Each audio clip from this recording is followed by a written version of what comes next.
passa aqui, você pode conduzir a nossa roda de conversa aqui do jeito que você achar melhor. Em relação às perguntas, como é que você prefere? Que vai deixando no chat, que a gente vai fazendo ao vivo aqui? O que você acha melhor? Oi, João, boa noite a Boa todos. noite.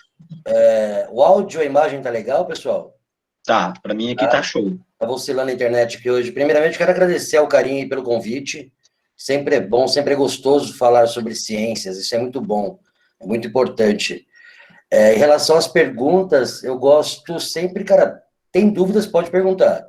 Senão acaba virando monólogo e o pessoal vai dormir aí, eu não quero que ninguém durma. A gente vai bater um papo, discutir sobre ciência, que é importante isso. Mais uma vez, obrigado pelo convite. A gente que agradece muito aqui. E só confirmar aqui, produção, tudo certo? Tudo ok? Podemos começar? Ok. Pode começar. Por favor, Jefferson, manda aí, pau na máquina. O Matheus Brito, ele conversou comigo hoje para a gente falar um pouquinho sobre divulgação científica, a importância da divulgação científica, ainda mais no nosso país. Primeiramente, eu acho que divulgar ciência é tão estranho você ter que dizer que você precisa divulgar ciência para um país que usa ciência e tecnologia toda hora. Somos totalmente viciados em tecnologia e precisamos delas. Hoje nós não conseguimos mais viver sem nossos smartphones, sem os nossos GPS. Nós precisamos totalmente de ciência e tecnologia hoje em dia. E se torna até uma piada sem graça você buscar divulgadores científicos na internet hoje em dia.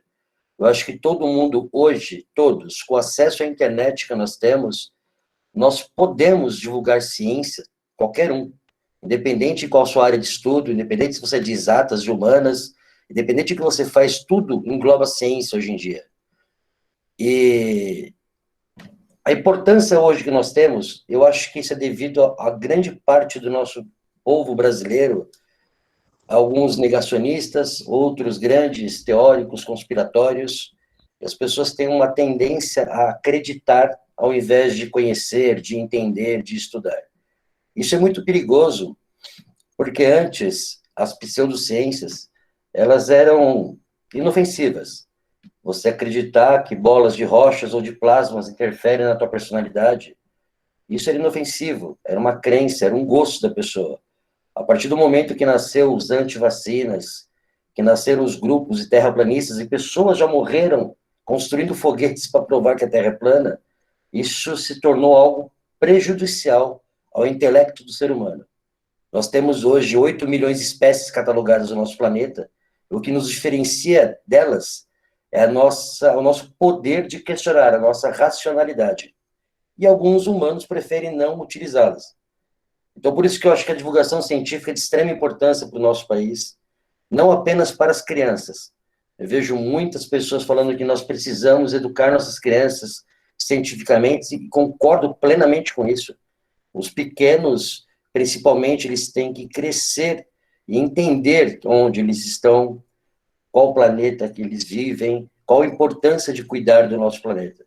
Só que, além disso, nós temos que reeducar alguns adultos, porque são os adultos que votam, são os adultos que distribuem a renda no nosso país. Então, não adianta você educar uma criança cientificamente, e quando ela chega em casa e pergunta para o pai qual que é, por que o céu é azul, e o pai explica que é o reflexo dos oceanos, por exemplo. Os adultos, eles têm uma vergonha de não saber e buscar, pesquisar junto com seus filhos, junto com seus pequenos. Por isso que eu acho que a tendência da divulgação científica hoje no nosso país é de extrema importância. Eu estudo licenciatura em física há aproximadamente há 2 anos, mas eu sou apaixonado por astronomia desde meus 9, quando pela primeira vez eu li o livro Cosmos, de Carl Sagan, que, na minha opinião, era um livro que deveria ser obrigatório todas as escolas terem para acesso aos seus estudantes, esse livro. E eu estudo astrofísica por conta desde os meus 12 anos, com foco na teoria de tudo, na teoria das cordas. E eu comecei o Universo Genial justamente com a preocupação de tantas páginas compartilhando notícias erradas, fake news. Isso me deixou, assim, bem chateado. Porque você imagina que uma pessoa que estuda hoje 4, 5, 6 anos numa faculdade, O cara tem um mestrado, um doutorado, isso não é uma coisa fácil no nosso país, que não tem nenhum incentivo científico. E eu não estou falando do governo atual, sempre foi assim. O Brasil nunca foi nenhum exemplo de país com grandes pensadores científicos. Nós temos que se virar em dobro para poder ocupar o espaço da ciência no nosso país. E isso foi um dos motivos que eu criei o Universo Genial. Tem um grande círculo de amizades com grandes professores, grandes divulgadores científicos do nosso país e afora também. Eu acredito muito que a tendência hoje é que essa divulgação científica ela cresça no nosso país. Eu estou vendo jovens empenhados em criar páginas, pesquisarem, postando matérias, isso eu acho muito bacana. Uma geração nova que há um tempo atrás era considerada perdida em relação à própria ciência, hoje se destaca em algumas Olimpíadas de Astronomia, em algumas Olimpíadas de Matemática no nosso país. Apesar da pouca divulgação na mídia, tem uma galera que se destaca bastante por aí. E, pessoal, não deixa eu ficar falando muito não, senão eu vou ficar falando até domingo. Façam perguntas, por favor.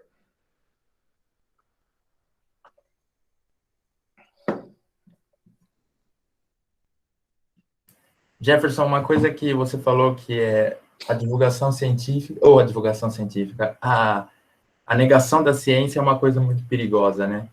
E hoje nós podemos notar isso na prática, né? Bom, pelo menos ficou muito mais visível nessa pandemia. Você percebe aí que deixar de se vacinar, você volta com novas doenças, né, para a sociedade. Doenças que já estavam erradicadas voltam a circular por conta de campanhas, talvez nem sejam as campanhas, mas porque eu acho que, de certa forma, a liderança que nós temos hoje atrapalha tudo essas coisas, né? Infelizmente, o atual governo, ele é um governo que não se interessa muito por ciência, e não tem como fugir disso, né? Infelizmente, ganhou democraticamente, e hoje a gente precisa lidar com isso, né? Então, por isso que é importante estar divulgando ciência, é importante os pesquisadores voltarem, né? Voltarem ou começarem a fazer divulgação científica para mostrar para a sociedade que a ciência tem um valor, né? E o preço que a população, a sociedade em geral paga por não ter acesso ao conhecimento científico é o fracasso, né? Nós sabemos que países só conseguem prosperar com um grande investimento em ciência, em tecnologia e educação, né? Eu dei uma palestra semana retrasada numa escola, numa cidade que chama Xique-Xique, na Bahia. Eles se reuniram de uma casa de uma pessoa no bairro que tinha internet, uma das poucas pessoas que tinham acesso à internet. Quando nós conversamos de divulgação científica, a gente às vezes esquece.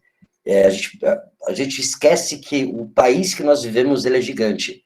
Então, nós criticamos às vezes as pessoas por acreditarem em tantas coisas na internet, e o mesmo local que elas pesquisam essas teorias conspiratórias, elas poderiam pesquisar assuntos mais relevantes até para combater esse achismo, né? Mas tinha lá 40 pessoas na sala de uma casa que tinha internet, e se você vê a conversa das pessoas, que são muito humildes, ao ponto de, mas a minha avó falou que leite com cajá era bom para o Covid, o pessoal que não está usando máscara, porque estão todos tomando leite com cajá. Nós esquecemos que nós vivemos um país subdesenvolvido. Além de nós sermos um país cientificamente analfabeto, nós somos um país com um grande número de analfabetos. Os caras não sabem ler e escrever. E nós estamos em pleno século XXI. Daqui a 2 anos, vamos colocar pela primeira vez uma mulher na Lua novamente. Olha que diferença de mundo que nós vivemos. E no Brasil ainda as coisas caminham muito devagar, muito devagar. Muito. Tem cidades que não têm acesso à internet. Isso é preocupante, porque é mais fácil você manipular uma massa sem informação. Isso é perigoso. O exemplo que você deu, não tem mais como hoje, eu nunca gostei das minhas palestras, das minhas lives, comentar sobre religião, sobre governo. Mas hoje a ciência está ligada diretamente ao governo. Porque é o governo que incentiva o estudo, é o governo que banca as faculdades. E a partir do momento que você vê um governo cortando verbas da sociedade, isso é perigoso. Você já não tem muito incentivo para fazer faculdade no nosso país. Nenhum. É difícil. Hoje você vai pagar uma faculdade aí, particular, o valor da mensalidade é quase o salário mínimo. É muito complicado você fazer isso aqui no nosso país.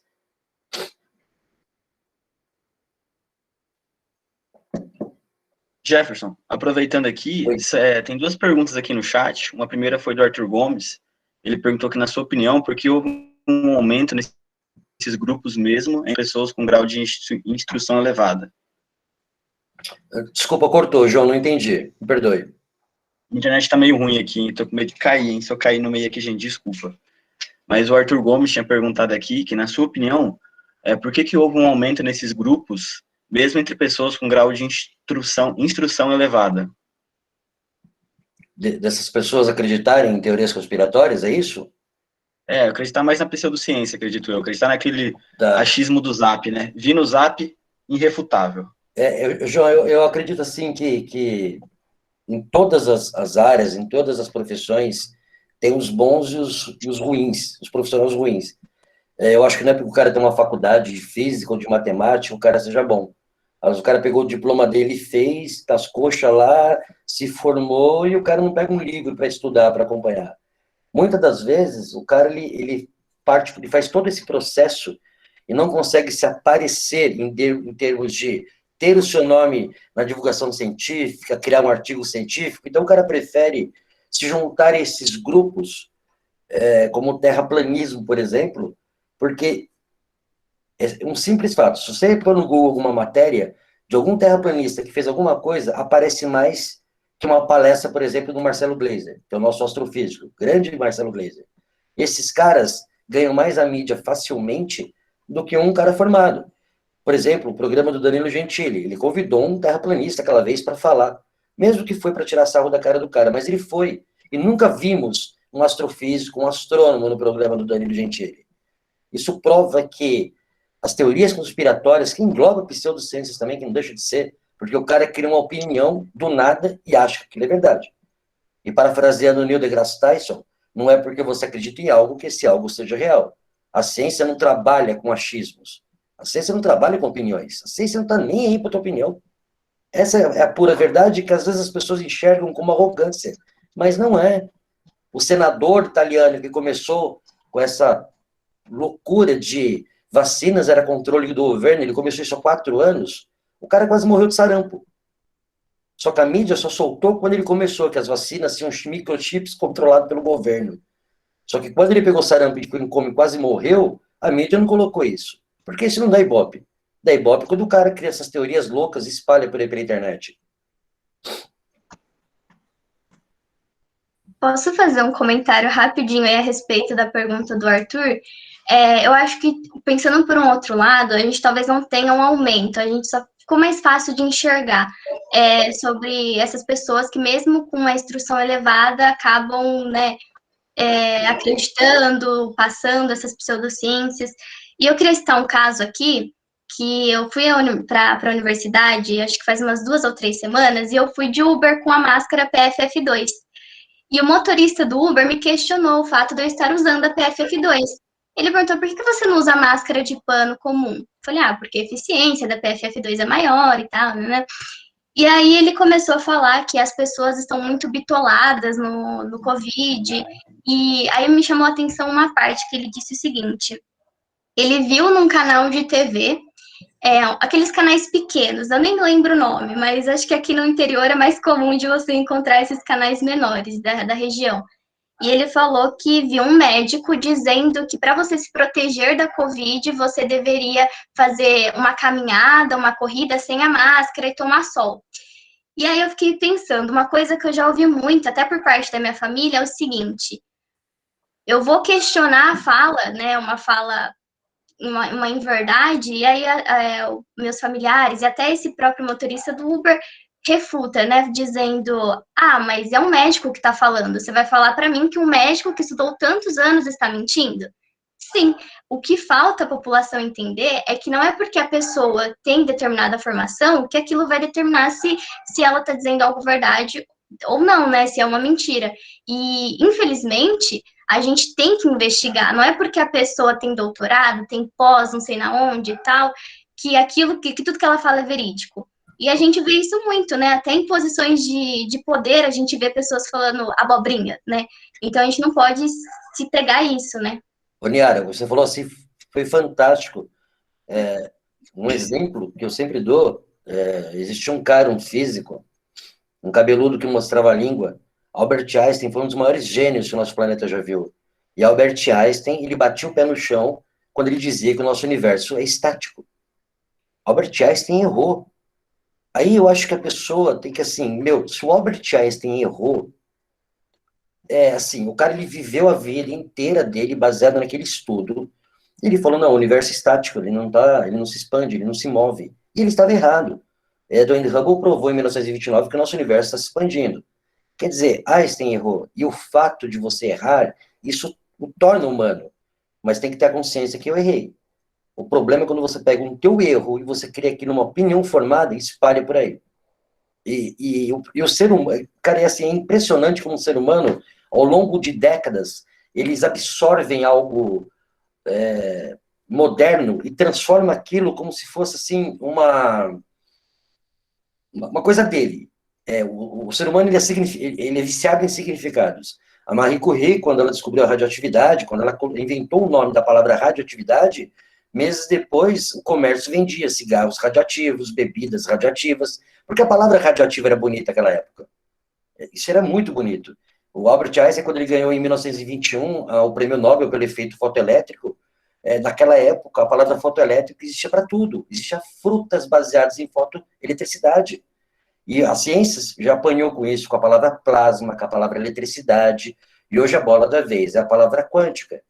E aquilo que nós falamos da divulgação científica ser, assim, algo muito importante, de extrema importância no nosso país, é que pessoas ignorantes, que não têm certo entendimento, vai comprar um colchão, hoje, que custa na faixa de R$800, o cara coloca a palavra quântico do lado do colchão, e a pessoa paga 1.400, porque aquele colchão é quântico. Mal ele sabe que quântico é da palavra derivada do latim, que significa quanto, de quantidade. Então, a palavra bonitinha, sem nenhum entendimento científico, aquilo parece que ganha uma grandeza. E a palavra quântico só caiu hoje numa normalidade por causa do filme do Homem-Formiga, que ele vai para o reino quântico. A palavra quântico existe desde 1899, pelo Max Planck. E isso é o perigo da nossa sociedade, acreditar em tudo que vê sem questionar. Esse é o maior veneno que nós vivemos hoje.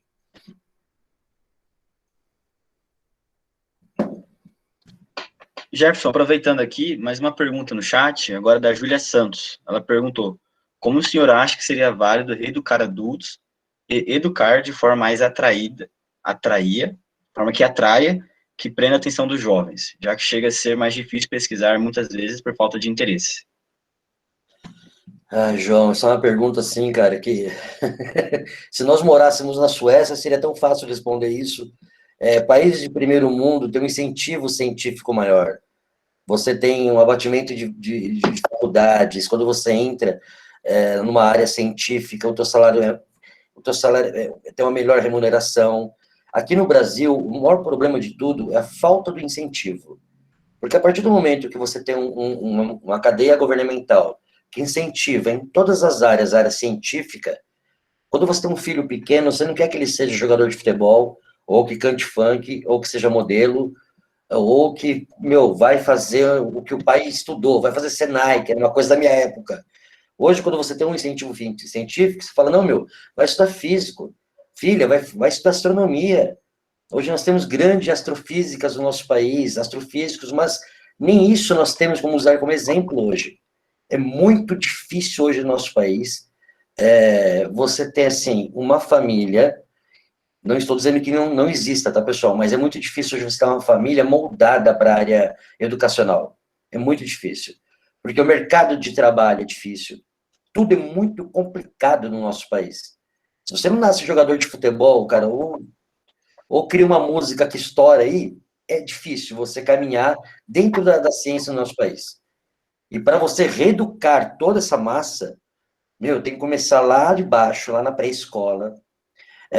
Na licenciatura em física, nós temos algumas matérias lá que explicam sobre inclusão de deficientes, de portadores de doenças especiais nas escolas, só que os livros voltados a isso, parece que você vive num país de primeiro mundo, que as escolas têm que ter adaptação, tem que ter escadas rolantes, rampas de acesso, quadros digitais. Meu amigo, tem escola num país que não tem lousa.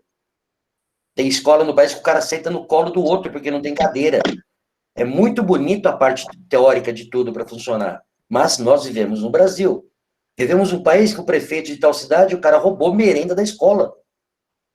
É complicado você exigir que as crianças hoje tenham lá notebook e tenham tablets para eles usarem. Quem tem isso hoje, meu, agradeça, porque não é fácil. O cara tá roubando merenda, desviando salsicha das crianças da escola. Isso é o jeitinho brasileiro, que nós acostumamos a crescer ouvindo isso, é o que está roubando a gente na cara, que sempre roubou a gente na cara dura. Só que hoje, com acesso da maioria da população, não sei se maioria é a palavra certa, a internet, as coisas hoje, somos todos, assim, investigadores. Quando acontece um erro do governo, um erro aqui do prefeito e tal, isso a mídia é mais rápida a informação. Então, mesmo os políticos, alguns ainda pisam em ovos com medo de alguma retaliação. Mas, cara, tem lugares no nosso país que, infelizmente, não tem nenhuma estrutura para isso. Ainda não. Isso, para mim, João, vai demorar anos. Tem que mudar todo assim, o conceito do que é política, do que a criança nasce acreditando que todo político é bandido. Sabe aquela coisa? É muito complicado no nosso país culturalmente ainda, muito. Nós estamos atrás de muitos países, cara. Isso é verdade, felizmente, né? Mas aos poucos, o importante é tentar mudar essa visão, mudar tudo que está acontecendo aos poucos, né? Cada um daqui puder fazer um pouco. João, tem 120 pessoas aqui na sala. Se nós imaginarmos aqui que nosso mundo hoje gira em torno dessas 120 pessoas, tecnicamente, os nossos filhos e filhas aqui de dentro vão nascer e vão ter a mesma cabeça que nós temos hoje. Isso é uma obrigação nossa, passar esse conhecimento, esse respeito que nós temos pelo planeta. Enquanto nós matarmos outro da mesma espécie por diferença de cor ou de gênero, sexo, cara, matar outro da mesma espécie porque é diferente de você, nós não somos assim uns animais tão evoluídos como achamos que somos, porque isso não existe. Somos uma única raça, o único animal do planeta que mata o outro porque a cor é diferente, porque o gênero da pessoa é diferente. Isso não existe. Nós temos muito que evoluir ainda, muito. Isso é triste, né? Mas, como o senhor falou, tem que ir evoluindo mesmo. Professor, mais uma pergunta aqui, agora do Rafael Pereira Santana. Ele está com a mão levantada, professor Jeff, ele quer fazer. Está com a mão levantada? Pode falar, então. Se quiser sumir, pode sumir. Ou então, eu prefiro fazer a mesma pergunta. Meu nome é Rafael, sou professor de Física do Instituto Federal do Rio de Janeiro.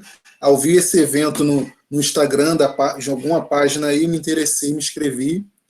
E parabenizo muito aí o evento pelos alunos e professores da Unesp. É uma instituição que eu não conhecia, então estou interessado até em ver as palestras para conhecer. É sempre interessante para poder falar para os meus alunos, né? O professor Gerson comentou sobre a questão, né, dos cientistas. Eu me formei em 2005, faz bastante tempo.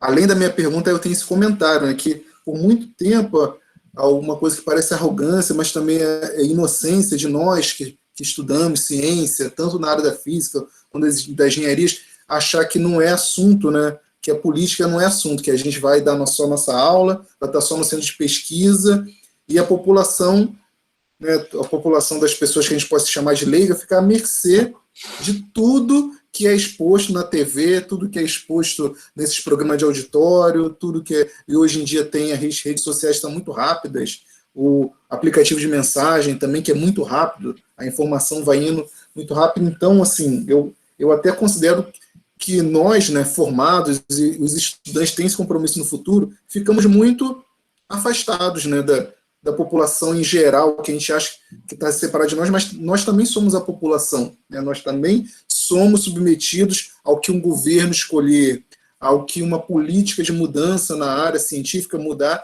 também vai cair sobre nós, né? Então, só fazer esse comentário também. E chegar a um ponto de culpabilizar os professores pelo problema que está o país, né? Por ser doutrinador, por não ensinar direito, aí falam que ditadura militar não existiu. Até isso eu ouvi dentro da família, não existe ditadura militar, etc. A gente tem todos esses comentários, né? Então, assim, é uma coisa que a gente tem que pensar. Não se discute política, não se discute religião, foi feito assim antes, e eu não sei se funcionou, né? Não se discutir essas coisas, né? Mas eu tenho uma pergunta em relação, é porque eu atuo na educação de jovens e adultos desde 2009, atuei em escola do Estado aqui no Rio de Janeiro, e agora atuo numa escola federal também aqui do Rio de Janeiro, na Baixada Fluminense, né? E gostaria de saber, assim, lá onde eu trabalho tem ensino superior também, né? Tem ensino médio, educação de jovens e adultos, mas também tem ensino superior. Só agora que está sendo discutida a educação de jovens e adultos dentro de um curso de química. Dentro do curso de química, por que não tem uma disciplina obrigatória para fazer parte do curso sobre educação de jovens e adultos? Que aí os professores, os formados vão estar, mas não vai estar totalmente preparado, não existe receita de boa, a gente está pensando sobre esse público, né? Nós devemos ter aqui nessa sala muitos alunos de licenciatura, né? Ou então até de bacharelado também, de repente, eu não sei. E já pensar sobre isso durante a formação, enquanto a gente está bem jovem, que vai ser parte do público que a gente vai atender. E o professor Jefferson comentou sobre a questão educação científica para as crianças. Aí, no momento que ele acabou de falar isso, eu pensei, sim, nós precisamos também de educação científica para os adultos.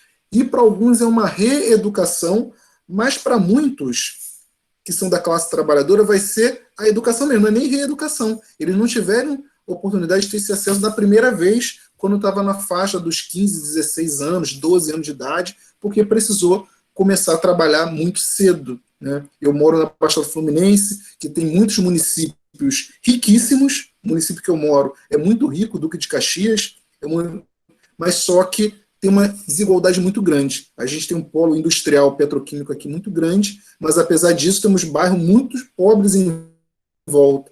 Então, essa população, né? O que dentro da divulgação científica, você, professor Jefferson, e os professores também da Unesp, quem está aqui, pensa em relação a isso, para esse público jovem e adulto, né? Como divulgar para isso? Porque a gente não pode infantilizar a divulgação científica, como muito bem falou o professor Jefferson, né?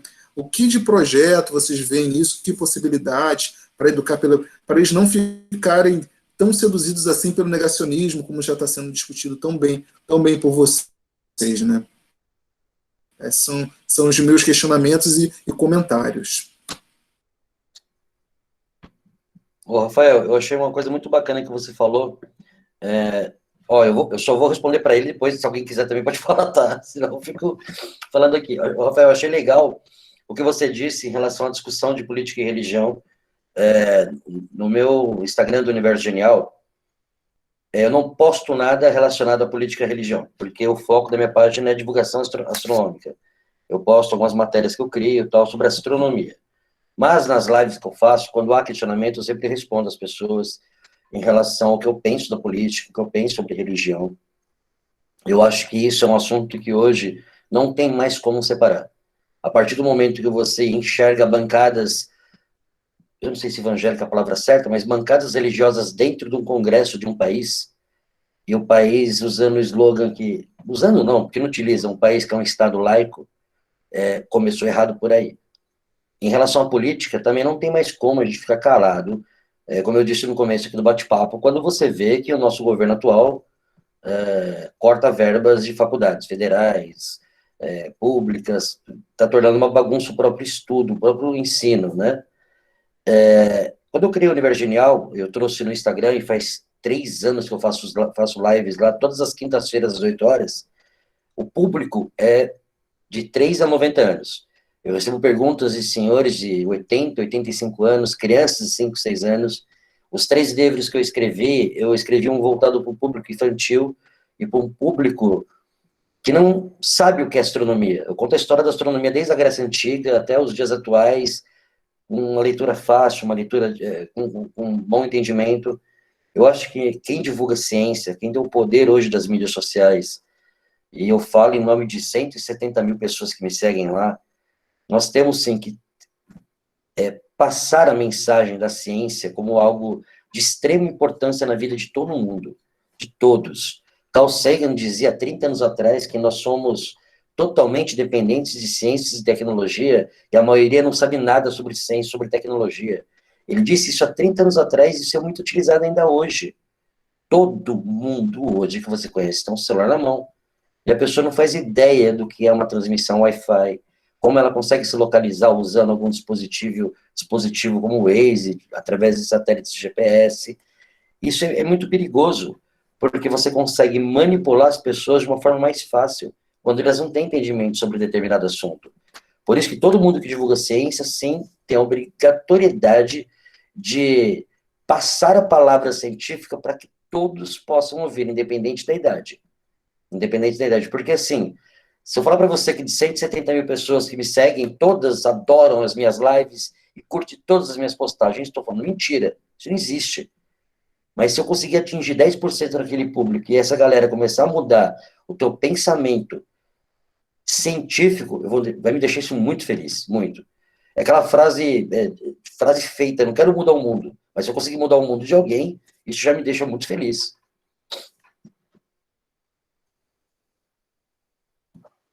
Essa frase é muito boa, né? Tem um sentido muito pesado, assim, muito legal essa frase. E a produção aqui me informou que o Aparecido Gil tinha mandado uma pergunta, se ele quiser fazer, senão eu posso fazer aqui, se ele estiver aí. Não? Então eu faço aqui. O Aparecido perguntou, qual que é o futuro da ciência neste contexto atual, né, de pandemia e falta de recursos? Como é que você vê isso aí? Continua uma pergunta assim, qual que é o futuro da ciência? Com a pandemia e falta de recursos, a gente mora na caverna daqui uns 30 anos, mais ou menos, se continuar essa mesma pegada que a gente vive hoje. Mas eu acho, sim, que a pandemia, infelizmente, tá? Não levem, não entendo errado, a pandemia, ela meio que alertou o povo. Alguns falsos curandeiros, ou falsos profetas, que curavam doenças e curavam enfermos, sumiram com a pandemia. E acho que a maioria da população percebeu que se a ciência não resolver esse problema, ninguém mais vai resolver. Então, alguns começaram a valorizar um pouquinho mais o lado científico. Aquelas imagens dos cientistas trabalhando 24 horas, com o rosto em carne viva devido ao uso da máscara, os caras perceberam que em alguns aspectos do nosso país, a ciência ainda é levada a sério. Nós temos que dar mais importância para isso. Eu acho, sim, que, cara, eu não consigo ver o Brasil piorando em relação a isso. Apesar de mais de 400 mil mortes, isso aí é triste, é inacreditável. Eu acho que as coisas vão começar a caminhar de uma forma diferente. Eu acho que essa juventude que está enxergando isso, e não é mais uma juventude dos anos 90 que pintava a cara de verde e amarelo porque a emissora pediu para pintar para sair na rua, e a galera saiu na rua sem saber o que estava acontecendo. As juventudes de hoje, elas são mais questionadoras. Elas estão entendendo direito. Ou como que está funcionando o governo do nosso país, como que está funcionando a ciência no nosso país. Eu acho que a tendência, sim, é melhorar. Mas o Brasil, para ele dar uma melhorada mesmo, tem que mudar, que não disse, lá da escola, da pré-escola, mudar a grade escolar, mudar vários fatores. Muitos fatores precisam ser mudados. Agora, a ciência num nível, para mim, mundial, que isso é bom para a gente, porque algumas pessoas questionam que a NASA gasta bilhões de dólares para viagens espaciais, e a maioria das pessoas que dizem isso não sabe que essas explorações espaciais é que nos deram os aparelhos de tomografia, esteiras de corrida, membros biônicos, que são todas invenções da NASA devido às explorações espaciais. A ciência no mundo em si, eu acho que a tendência agora, até independente de quem gosta dele ou não, o Elon Musk, ele é um visionário, a ciência vai dar um grande passo nos próximos 20 anos, em relação à transmissão de internet com velocidades absurdas. Em 20 anos, nós teremos, assim, dado um passo tão grande como nós demos nos últimos 30 anos. Que hoje, celular para a gente é uma coisa tão corriqueira, que é despercebido para a gente, tanta tecnologia que nós temos hoje na palma da mão, que há 30, 40 anos atrás, isso era para os caras que tinham muita grana ter um celular desse na mão. Eu acho que em 20 anos a ciência vai dar uma boa esticada em relação a várias descobertas, não voltadas somente a explorações espaciais. Eu digo, por exemplo, a um estudo mais forte em relação à utilização do grafeno, por exemplo. Tem vários fatores dentro da biologia, dentro da química, que terão um avanço bacana nos próximos anos. Professor, até concordo com o que você tinha comentado sobre as aulas, né, você ter que mudar desde pequeno, assim, porque eu vim de uma escola particular, graças a Deus, uma escola, uma base bem forte. Só que eu lembro que no terceiro colegial era só, basicamente, exercício, exercício, exercício, exercício, não tive aquele despertar para física, para química, para biologia. É que eu sempre fui 100% exatas, né? Então, tava no sangue gostar de matemática. Mas o povo da minha sala ninguém gostava, porque não tinha nem de física nem de química, né? Porque não tinha aquele de despertar, assim, de mostrar a beleza por trás. Era só engessado de fazer exercício, fazer exercício, fazer exercício. Então precisaria ter que dar essa mudada, né? Porque senão cria esse estigma aí que a galera não gosta. E é tão bonita a física, tão bonita a química, a biologia por si é tão maravilhosa. E se você pensar, João, a física é a ciência da natureza. Ela é autoexplicativa, a própria física, de você entender movimentos, energia, ela é fantástica. Tem uma frase até que eu usei de status no WhatsApp, assim, por uns 4 anos, que é assim, a física é a poesia da realidade e a matemática o idioma. Fantástico. Acho assim que arrepia, assim, ó. É isso. Fantástico, legal. Boa frase para tatuar nas costas essa, hein? Vou fechar aqui, ó, fazendo braços aqui, ó. Show de bola. Eu gostei. E aproveitando aqui, a Lara Cassim tá aí, ela fez uma pergunta, se ela quiser fazer aqui pergunta, sinta à vontade para abrir o microfone aí, tá em casa. Oi, boa noite. Boa noite. Tá me ouvindo? Então, pode fazer a pergunta, estamos ouvindo bem aqui. Sinta à vontade, viu? Eu faço parte daqueles alunos que estavam estudando normal na escola, no ensino médio, e aí veio a pandemia, infelizmente. E aí, como a gente estuda em casa, tem contato com a ciência em casa, fica um pouco difícil para conciliar o estudo com a família. Uma vez que você está estudando biologia, por exemplo, sobre vírus, e aí o seu familiar fala que aquilo não existe, que não acredita. Então, por que colocam você numa escola?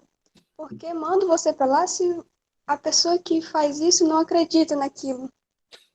Eu gostaria de perguntar para o professor Jefferson como a gente pode atrair nossos pais, pessoas mais idosas, que não é uma coisa difícil, é uma coisa que está à nossa volta, é o nosso cotidiano. A ciência ela tenta explicar essa nossa realidade. Então, como fazer isso? Lara, tua pergunta foi fantástica, e eu acho que todos nós que estamos aqui passamos em algum momento com algum familiar nosso em relação a isso. Eu vim, Lara, de uma família, da parte da minha mãe, eles são totalmente evangélicos, fanáticos, e a parte do meu pai, eles são católicos fanáticos. São os italianos, é igual aqueles filmes da máfia, a parte do meu pai. E da minha mãe, eles são assim, evangélicos bem fanáticos. Então, aí nasceu a ovelha negra da família, que começou a questionar várias coisas, e eu não gostava, eu não sabia, e as respostas não me satisfariam muito, sabe? E aí eu comecei a estudar. Eu falei, o primeiro livro que eu li foi Cosmos, eu tinha acho que 9, 10 anos, comecei a pesquisar outros livros. Lara, e eu vou te falar uma coisa, minha família é muito grande em relação a primos, a tios, ainda tenho tios que não aceitam a minha parte não religiosa, eu tenho tias que acham uma loucura eu estudar astronomia, é que não tem como vocês verem aqui no meu escritório, mas tem tanto quadro de equação aqui, que não dá para vocês verem. Mas, assim, alguns, eu brinco que eu consegui converter para o saganismo. Eu consegui mostrar para eles que a Terra não ficava num balde de água, num balde d'água. Eu consegui mostrar para eles que aqueles pontos que eles olhavam no céu noturno, nem todos aqueles pontos brilhantes eram estrelas. Para alguns que quiserem entender, aí mexe um pouquinho com religião e respeito qualquer uma, mas eu divulgo ciência, eu estudo ciência. Mostrei como é possível eu formar um Big Bang sem a necessidade de um terceiro para isso.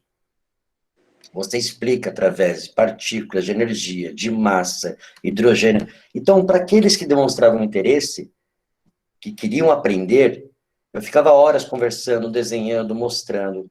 Agora, aquelas pessoas que gostam somente de acreditar, e aqueles que eles foram doutrinados desde criança, tá incrustados neles, eles não vão mudar a opinião, Lara, ninguém vai mudar. Eles vão morrer achando que talvez a Terra fica dentro de um balde d'água, que a Terra é plana. e outras coisas que não, religiosas, mas eles vão morrer acreditando naquilo. Então, assim, para aquelas pessoas que querem te ouvir, explica 400 vezes até as pessoas entenderem. Mas para quem quer só acreditar, não adianta, você vai se estressar à toa. E quando tirarem sarro de você, porque você faz isso, porque você faz aquilo, porque você estuda isso, independentemente, tá risada. Eu era um cara assim que eu bloqueio, para vocês terem uma ideia, de 30 a 40 pessoas por dia no Universo Genial lá no Instagram. Metade são fundamentalistas religiosos que dizem que eu vou morrer no colo do capeta. A outra metade são terraplanistas que me xingam porque eu gosto de ficar inventando as coisas. As outras são os terapeutas quânticos, que vão me energizar com energia de cristais negativas, aquelas baboseiras. No começo, eu me irritava muito com isso, batia a boca, discutia com esse pessoal. Depois eu percebi que eles não querem aprender. Eles querem continuar acreditando no que eles foram doutrinados, respeito, mas eu não vou em lugar nenhum falar sobre Max Planck, Schrödinger, Carl Sagan. Eu não quero que venha na minha página me ofender ou ofender os meus seguidores. Então eu comecei a bloquear essas pessoas. Só que parente a gente não consegue bloquear ainda. Infelizmente, alguns. Então, eu dava risada. Ah, isso é bobeira. Beleza, deixa eu com a minha bobeira aqui. Tem coisas que você não vai conseguir mudar a cabeça das pessoas. Não adianta, Lara.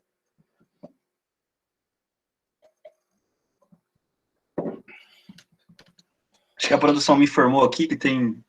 Acho que a Niara e o professor Delber quer fazer um comentário aqui. Por favor, Niara. Professor, vontade. O professor levantou a mão primeiro. Pode falar, eu falo depois. Não, pode falar, Niara. Pode falar. Certeza? Acho que eu travei, né? Vamos seguir igual o diretor. Ladies first. Travou? Acho que a Niara deu uma travadinha. Então vamos lá. Professor, então pode falar aí. Vou mandar aqui na produção aqui, a gente já vê isso aí. Ah, tá. Então, pode falar, professor. O que a Lara comentou, toda família tem um tudólogo, né? Que entende de tudo. Que a gente chamava antigamente de Barça, né? Que era o nosso Google de antigamente. Então, esse pessoal não pode dar muita bola, não. E às vezes não adianta nem ficar discutindo muito, né? Não. Então, você vai se estressar, né? É um problema. O Santo Agostinho dizia isso, né? Falava que a pior pessoa para ensinar é aquele que já sabe tudo. E não aquela pessoa que procura você e fala, como faz isso? Né? Ou troca uma ideia. E eu acho que um problema hoje, a gente não tem só pseudocientista, né? A gente tem pseudo-técnico de futebol, pseudo-político, a gente tem pseudo tudo. Né? Verdade. E eu acho que a pior coisa num debate é a gente conversar com uma pessoa num churrasco, qualquer lugar que a gente esteja, né? É você tentar ganhar, né, no seu argumento. Não, você está ali para debater, você está para argumentar, você troca argumentos e depois sai com a sua conclusão. Né? E eu percebo muito isso, principalmente que agora, né, com essa... a política está muito acirrada, a religião está muito acirrada, então eu vejo que tem essa coisa, eu vou para o debate, eu tenho que ganhar o debate. E aí o que acontece? Quando a coisa começa a ficar pesada, você começa a mentir. E isso você não tem validade mais o debate. Né? Mas quanto a esse negócio aí da família, ou qualquer lugar, né? Qualquer churrasco vai ter um todólogo para eleger. E o Delber, eu acho legal quando a pessoa ela tem assim, ela começa a argumentar com você baseada nas opiniões dela.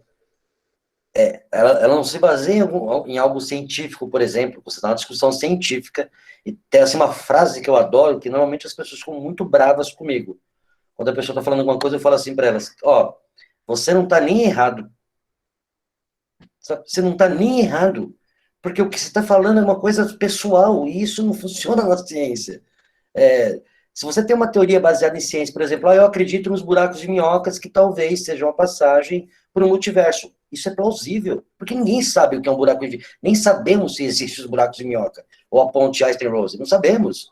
Agora, você colocar e provar, não, mas porque meu vizinho fez um no quintal. Eu não sei o que você está fumando, mas isso não existe. Aí você entra num desespero para tentar explicar para a pessoa que ele está falando não tem base nenhuma, e você falou a verdade, você chega e fala, tá bom, beleza, paramos por aqui. No Instagram eu bloqueio, porque o cara não quer aprender. Ele quer se aparecer, ele quer perturbar. Ele é o Coringa do Batman, ele quer só ver o negócio pegar fogo. Ele não tá lá para aprender.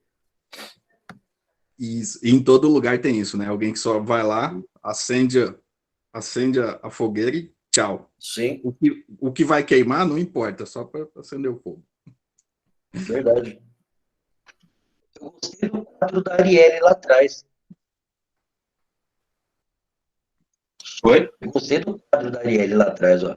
Só tem ação, olha lá que beleza.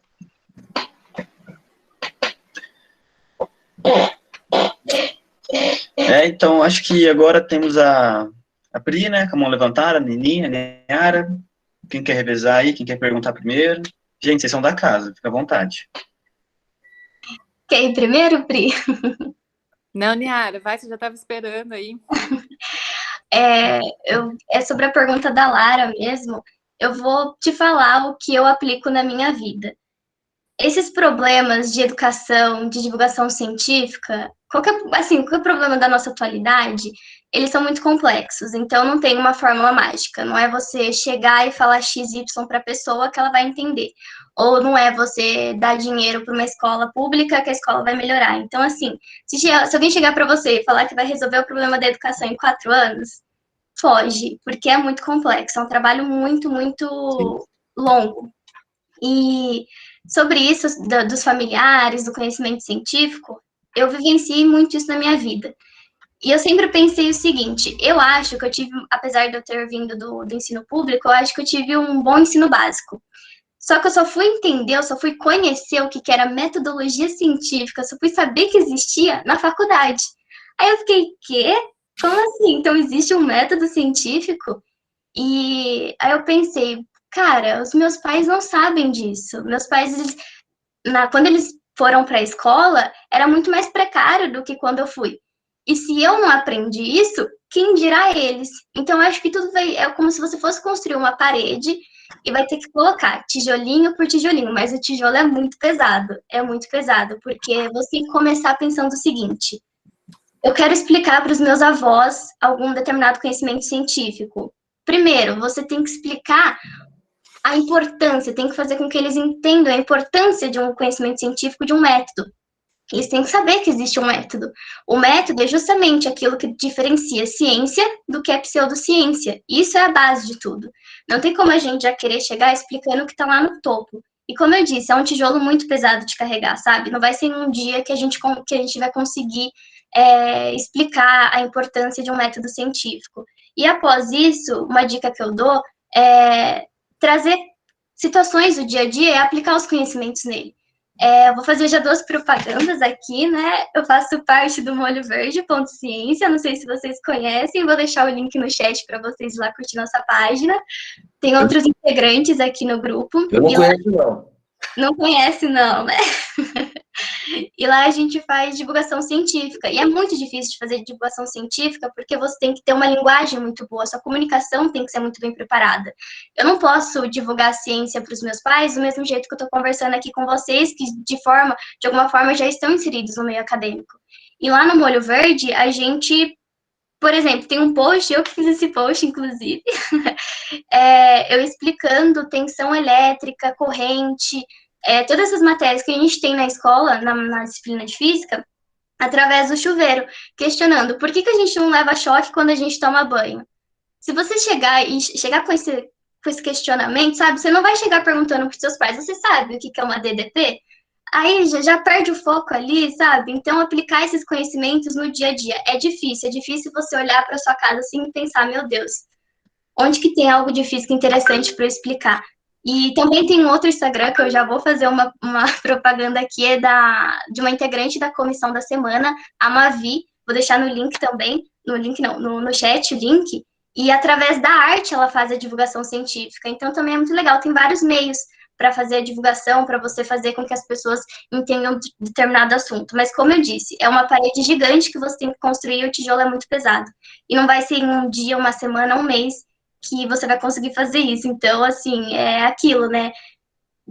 continua, mas é difícil e a gente super entende, né? Mas como o Jefferson disse, tem aqueles que não vão te escutar. Você pode trazer uma construtora, assim, para a pessoa, não só um tijolo, que ela não vai escutar. Tem pessoas que realmente são muito intolerantes e ignorantes nesse sentido. E aí a gente tem que, né, observar e ver o melhor jeito de trabalhar. Ô, Niara, o que mais me machuca é quando você cria uma postagem, ou você está numa live, ou numa palestra, e a pessoa fala assim para você, mas isso é só uma teoria. Aí você tem que pegar e explicar para a pessoa que na ciência a palavra teoria ela tem um formato diferente. Na ciência nós trabalhamos com hipóteses, que são baseadas em estudos e observações. Legal, teve estudo, observação, foi testado? Testado. Teoria. A teoria ela explica matematicamente uma lei. A teoria da relatividade geral explica as leis da gravitação. A teoria das cordas explica matematicamente a teoria de tudo. Então, a palavra teoria não é palpite. Que nem eu escuto as pessoas, mas a teoria do Big Bang é uma teoria, né? Eu falei, sim. Ela explica matematicamente a cosmologia, a expansão do universo. O padre belga Georges Lemaitre, que desenvolveu a teoria do Big Bang em 1948, ele era padre e físico. E um dia ele não acordou de manhã e falou, eu acho que o universo está se expandindo. E colocou isso no papel. A teoria, a palavra teoria não é um palpite, um achismo. Tem todo um estudo complexo por trás disso, né? Aí depois ela se transforma em lei, a lei imutável, lei da termodinâmica, as leis da física. E o básico disso, a maioria das pessoas não sabe, não conhece. Exatamente, como eu no ensino médio lá, né? Que eu, a Niara, lá do terceiro, do segundo ano do ensino médio, usava esse tipo de teoria, com esse significado. Por isso que eu estranhei quando eu cheguei assim na faculdade, método científico daqui, método científico de lá, meu Deus, que é isso? Mas enfim, é um problema que a gente tem, infelizmente, né? Muito.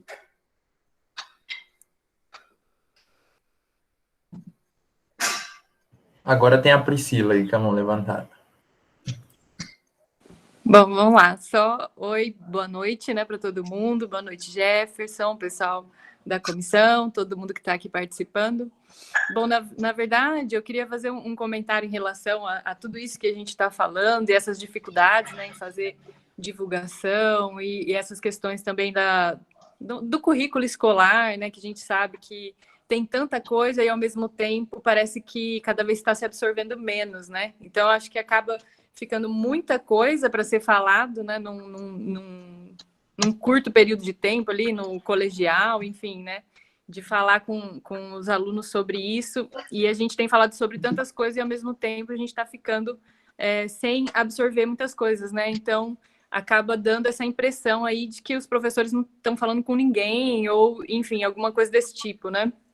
Mas eu acho que é importante a gente ressaltar que esse pensamento, né, que a gente teve aí das perguntas, essa relação com a família, ressaltar que é um trabalho difícil, né, como a Niara falou, de fazer a divulgação, enfim, e mesmo quando você quer abrir os olhos, vamos dizer assim, né, da família, é um trabalho difícil, mas é um trabalho que a gente tem que fazer, né, que a gente tem que continuar tentando, e a Niara falou muito bem, né, até dos exemplos que ela passou. Eu acho que é muito válido a gente discutir isso com a família, né, então, quando vai falar, mas a ciência, aí você pergunta, né, como o Jefferson falou, mas pai, então como você acha que funciona um GPS? Como você acha que isso foi desenvolvido? Questione também, não deixa só a pessoa te questionar, né, e pai, mas como você acha que um medicamento surge? Né? Da onde que vem esse conhecimento, né? Então pergunte também e tente trazer as informações para você, né? Porque a gente está até agora, vou fazer um merchan também do nosso projeto de extensão, Niara, que a gente tem falado sobre isso, né? Por que as pessoas acreditam no que acreditam e várias coisas que a gente tem discutido toda semana. Estamos assim super filosóficos lá, né? Estudando várias coisas aí. E a gente vê que sim, as pessoas têm já os preconceitos, né? Não preconceito no sentido que a gente usa assim, no dia a dia, mas os preconceitos, né? As crenças anteriores das pessoas influenciam muito no que elas vão acreditar, no que elas vão aceitar ou não. Então, talvez, às vezes, ao mesmo tempo, você pode usar isso a seu favor.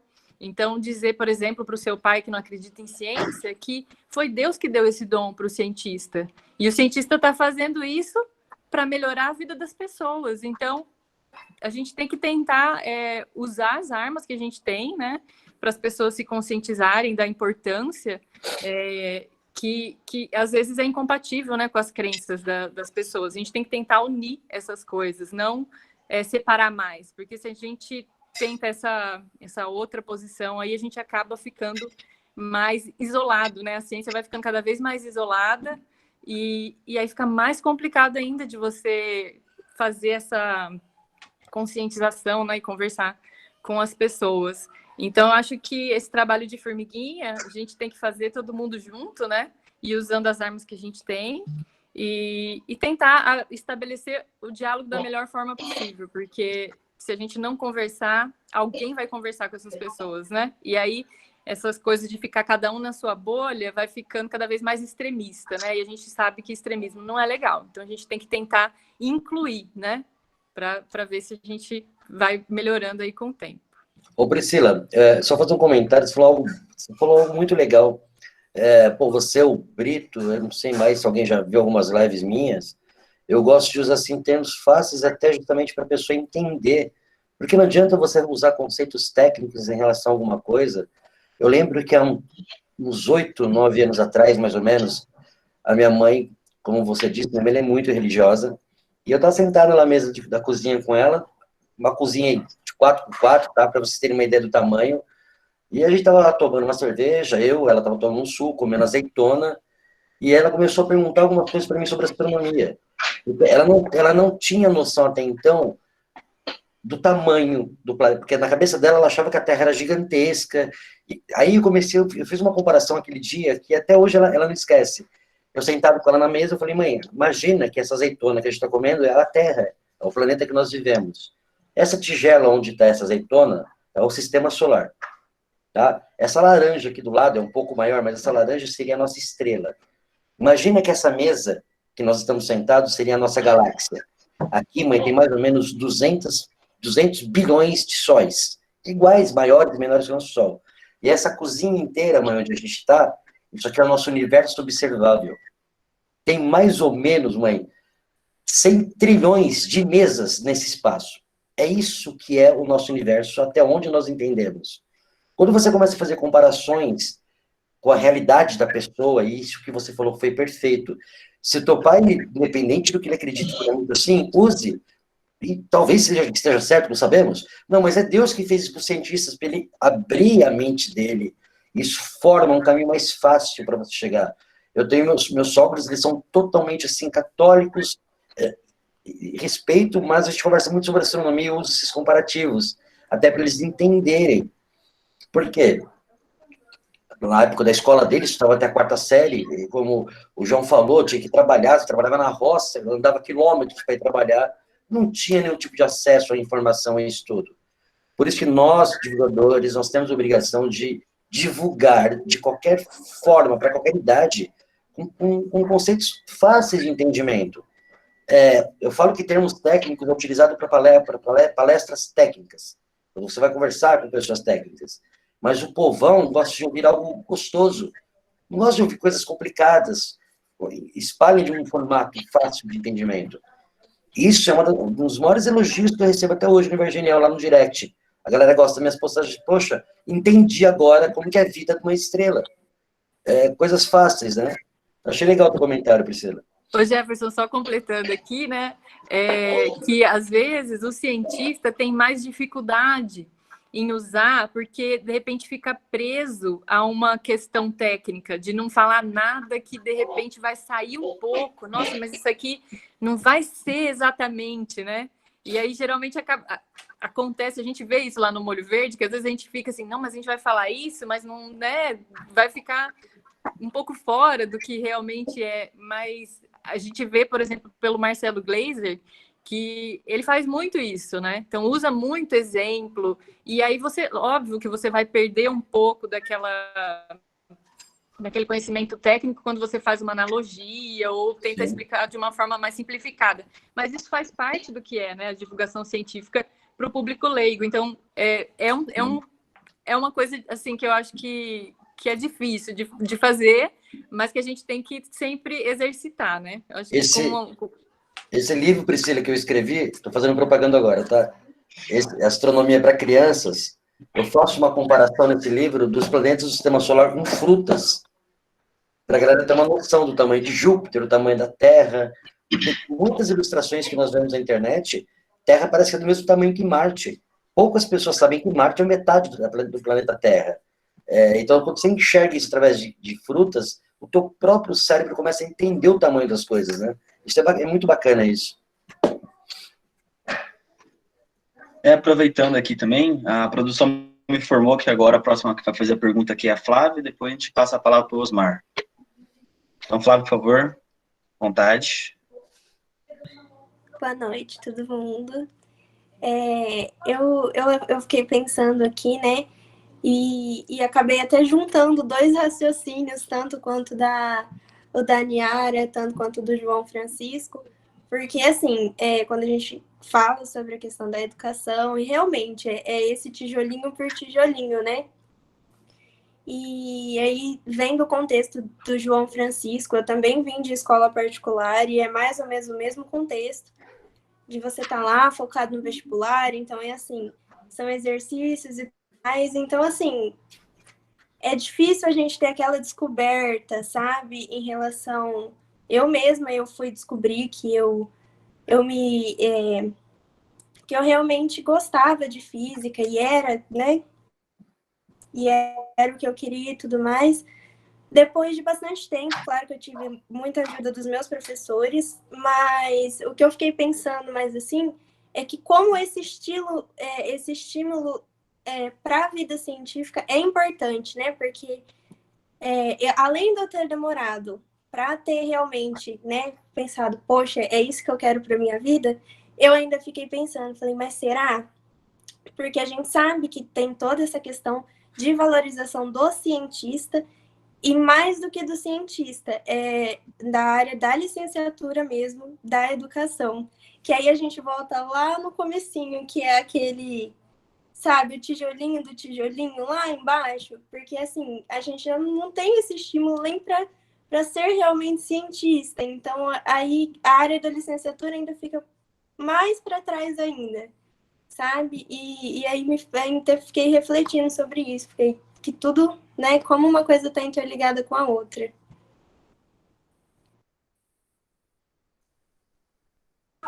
Posso fazer um comentário?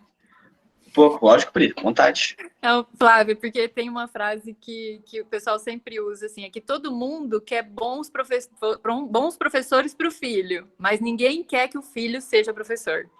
Então, é triste, né? Uma realidade triste, porque o professor...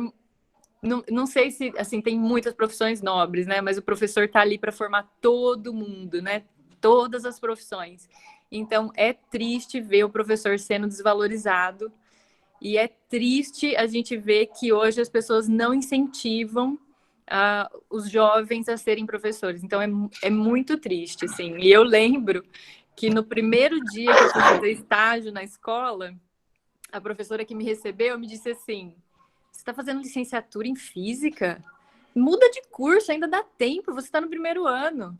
Então, assim, aquilo... Fiquei, assim, meio chocada, né, na hora. Falei, nossa, por isso, né?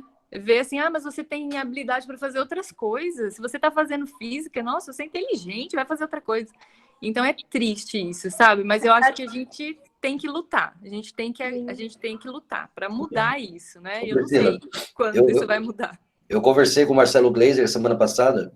Eu falei assim, Marcelo, qual que é a maior dificuldade que você tem de divulgar ciência para os brasileiros?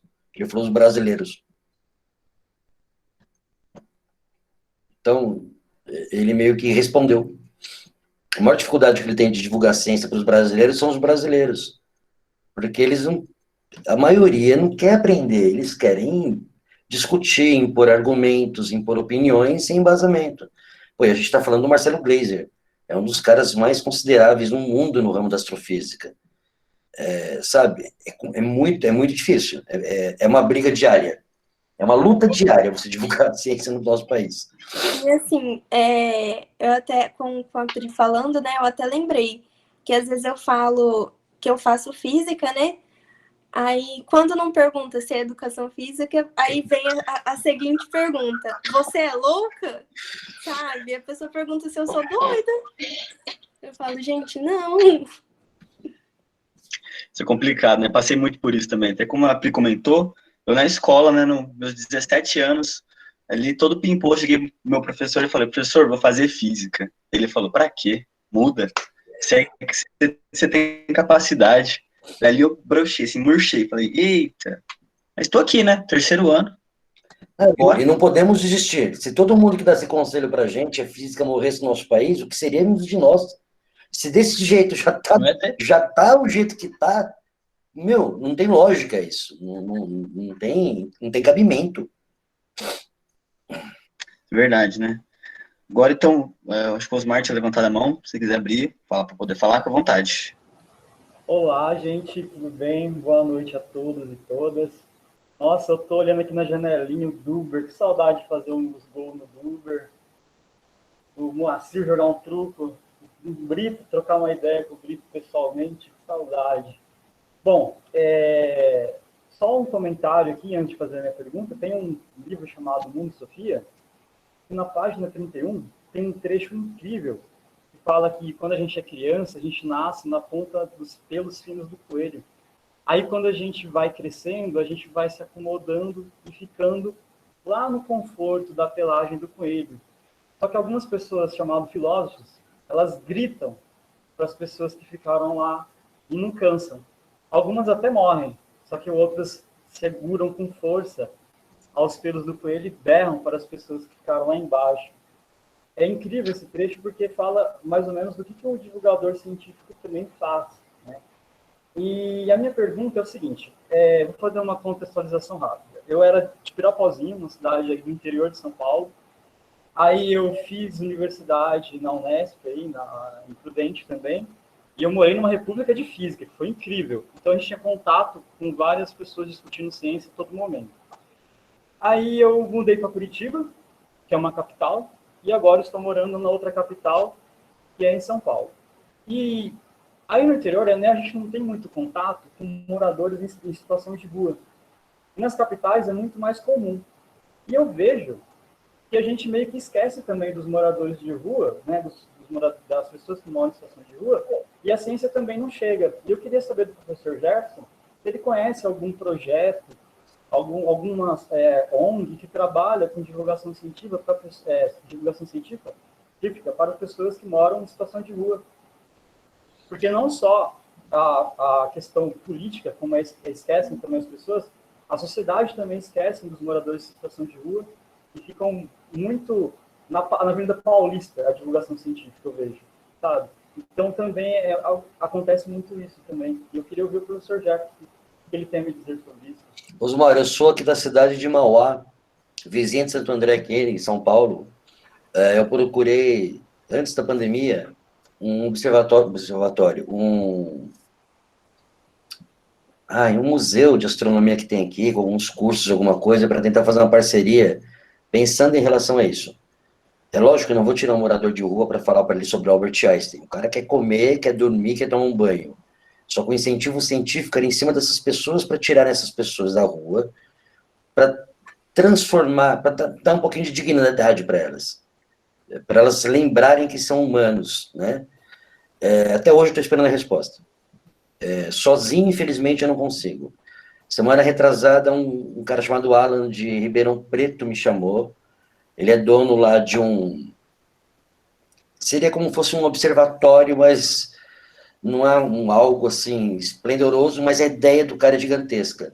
Ele está usando esse observatório para atrair moradores de rua, banho, corte de cabelo, limpeza, saúde, e automaticamente as pessoas que se associam a isso, uma parte da renda vai para esses moradores. É um projeto que ele começou há 2 anos, infelizmente deu uma diminuída por causa da pandemia, mas ele me ligou semana passada. Para você ter uma ideia, Osmar, esse cara criou um sistema solar móvel, assim, planetas em escalas assim, quase que reais, gigantescas. Ele leva isso nas escolas para dar palestra e tal. É algo bacana que ele está fazendo para tirar as pessoas da rua. Em Bauru, uma moça me chamou também, ela tem, inclusive vou fazer a divulgação dela, ela tem esse projeto também que está em andamento para tirar pessoas da rua. Eu vi que algumas pessoas estavam se movimentando em prol da ciência para ajudar. E eu acho que quem tem condições financeiras no nosso país tem que ajudar mesmo. Quando começou a pandemia, eu doei alguns livros meus, converti o valor deles da editora e comprei cestas básicas para algumas famílias aqui, mas não consegui ajudar tantas pessoas como eu gostaria, porque é difícil você receber ajudas de terceiros também. Eu acho que essa movimentação calorosa, que o brasileiro ainda, isso o brasileiro tem, eu acho bacana quando o brasileiro quer fazer algo, ele mostra ser um povo acolhedor.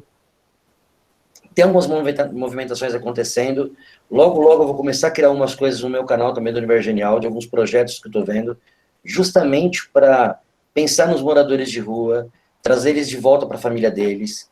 Tem algumas coisas acontecendo, Osmar. Só que eu acho que ainda isso é muito pouco, sabe? O Universo Genial, nossa, ele tem 170 mil seguidores, mas é muito pouco ainda. A minha voz não alcança outros lugares como outras páginas alcançam. Por isso que eu estou pegando alguns divulgadores científicos, que as páginas são com quantidade grande de seguidores, como o Sérgio Sacani, do Space Today, o Pedro Loss, conversei com ele semana passada sobre a gente fazermos algo grande. Mas, infelizmente, ainda dentro dessa divulgação, tem alguns divulgadores que têm um certo ego, o que eu chamo de frescurinha, sabe? Porque não é o Marcelo Gleiser, estou falando de divulgadores mesmo, como eu, que tem uma página, divulga ciência, você vai falar com o cara já não quer te dar muita atenção, não, porque eu tenho patrocínio. Eu falei, meu amigo, a intenção não é essa, cara, é unir forças e criar algo grande. O Brito está aqui de prova, qualquer página que me chama no Instagram, Jefferson, você pode me ajudar? Meu, eu sempre ajudei, nunca cobri R$1 de nada. Eu já dei palestras para o Brasil inteiro, nunca cobri R$1 em nada, nada. Já dei para instituições de empresas, para escolas, uma vez para um presídio, para ter um papo sobre ciência, nunca cobri R$1 em relação a isso. Só quando me chamam presencialmente que aí eu cobro deslocamento, né? Porque para mim fica caro dependendo da viagem.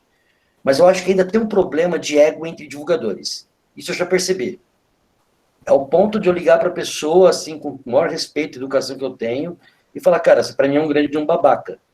Porque você demonstra ser uma pessoa aqui nas lives e tal, lindo, bonitinho, e você não tem um pingo de pudor, você não tem um pingo de empatia do que está acontecendo.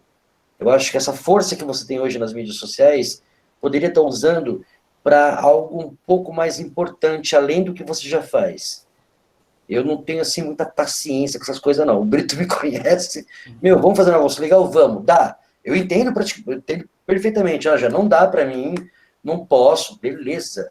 Mas não imponha limites que não tem explicação e lógica nenhuma. Que é por puro ego, de não querer aparecer do lado de outro, entendeu? Mas algumas coisas vão mudar até o final do ano do Universo Genial. Vai ser algo bem grande, bem bacana. Professor, então convido você para a gente poder construir algo junto aqui em São Paulo, aproveitar que eu estou aqui, né, morando aqui. Lógico. Vamos sim. Um tipo de projeto na rua, etc. Obrigado pela resposta. Se você precisar de mim, pode me chamar. Pode contar comigo, sim. Então, gente, fazer um anúncio aqui bem importante. A produção mandou avisar que tem mais 10 minutinhos desse bate-papo, porque depois a gente vai ter a apresentação dos grupos aqui de pesquisa da FTC, aqui da Unesp. Então, passo a palavra aqui para o professor Delber, né, que ele tinha levantado a mão. Professor, por favor, pode sumir aí. Obrigado, João. Bom, primeiro, o Osmarzão aí, saudade também, né, de jogar futebol, futebol de segunda, e parabenizar também o Jefferson por as atitudes aí que ele tem. Né? Obrigado. Muito, muito bonito. Até mesmo por estar substituindo agora, né? Por ser substituindo uma professora que não pôde participar, né? Isso mostra a sua grandeza, porque muitos poderiam falar, eu não vou, eu vou de step apresentar. Mas vocês não sabem, eu cobrei R$150 do Brito, ele fez um Pix aqui para mim de 125. Ele falou que só tinha 125. Brincadeira, viu? Imagina. Eu falei, agora, se eu tô tranquilo, eu participo, se não tem problema nenhum, não. Agora você cobra 2 marcos para parceria. Aí você... Mas no meio da ciência a gente tem muito esse orgulho, né? Tem que tomar muito cuidado. E até mesmo... Pode falar. Não, é uma história engraçada. Eu fui dar uma palestra em 2018, em Guararema, no encontro de professores de física e astrofísicos lá, e Só tinha eu lá que não sou astrofísico e não sou físico ainda formado, eu estudo. Tava lá o diretor do INPE, o Sérgio Sacani lá do Space Today tava lá, e, meu, ele é gente boa pra caramba, o Sérgio Sacani ele é gente boa pra caramba. E eu lembro que lá na hora apareceu um rapaz que me reconheceu do Universo Genial.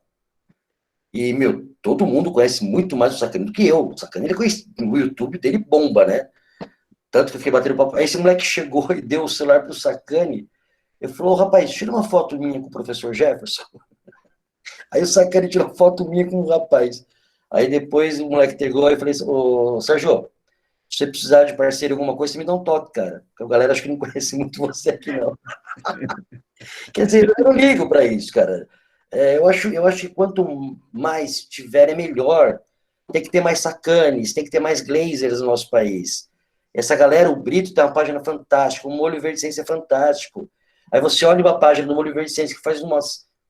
Nossa, eu ia soltar um palavrão agora. Umas grandes postagens, e você vê que, meu, sei lá, tem 5 mil seguidores. Aí uma página de uma astróloga tem 1 milhão de seguidores.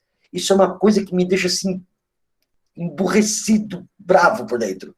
Porque o trabalho que você tem para criar uma postagem científica, para pesquisar, para criar uma arte bonita. Aí uma moça vai lá e coloca um signo de Escorpião. Amanhã todo mundo usando verde com o número 13. Tem 500 curtidas a publicação. Aí você fala, aí eu vejo a pessoa falar, mas a culpa é dos divulgadores. Meu, o que nós precisamos fazer mais? O mesmo lugar que vocês entram para pesquisar sobre astrologia, terraplanismo, colchões quânticos, vocês podem encontrar ciência de verdade também. Vai da pessoa querer também aprender um pouco, entendeu, Delber? Eu fico bravo quando fala, mas a culpa é dos divulgadores. A astróloga ela se esforçou para ter tanta gente assim? Ah, meu, na boa. Não, isso é complicado. Por exemplo, eu vou entrar até num assunto polêmico, né? Esses tempos atrás tive suspeita de Covid, aí foi no médico, ela falou, bom, na dúvida vamos tratar como Covid. Ela receitou ivermectina. Eu cheguei em casa, aí eu falei assim, vou pesquisar sobre ivermectina em artigo científico. A gente tem acesso à revista. Você acha artigo científico falando que ela é benéfica? Eu não quero aqui entrar no mérito. Aí eu fui pesquisar os artigos. Tem artigo que saiu agora, o mês passado, ou saiu no começo do ano passado. Se a gente nem sabia do Covid, como que essas pesquisas estavam andando na época? Né? Então, eu não desconfio e nem olho e falo, isso é mentira que eles estão publicando, porque foi aceito numa revista importante. Não é na Veja que saiu, ou nem nada disso. Né? É uma revista científica. Mas eu acho que a gente tem que tomar cuidado sobre esse negócio da divulgação da ciência também. Sempre quando tiver um conflito, fazer a revisão da literatura. Né? Ver quantos falam que é bom, quantos falam que é ruim, o que é verdade e o que não é verdade. E expor para o público. Né? E aí ele decide o que é, né? O que ele considera verdade e o que ele considera mentira. E como nós somos todos humanos, nós também erramos. Eu lembro que ano passado, quando apareceu fosfina em Vênus, muitas páginas de divulgação científica colocaram, encontramos vida em Vênus. Eu falei, engraçado, porque nós já encontramos fosfina em Júpiter há 30 anos. Pessoal, isso aí não é uma coisa assim, calma, vamos devagar, vamos testar, tanto que não deu em nada. Então a gente tem que tomar cuidado com o sensacionalismo. Você criar algo para ganhar curtidas e seguidores. Eu nunca almejei ter tantos seguidores assim. Isso talvez foi consequência de alguma coisa. Talvez do alinhamento dos planetas com as constelações, mas tem que tomar cuidado com esse sensacionalismo para não atropelar processos científicos também. Isso é um grande problema também.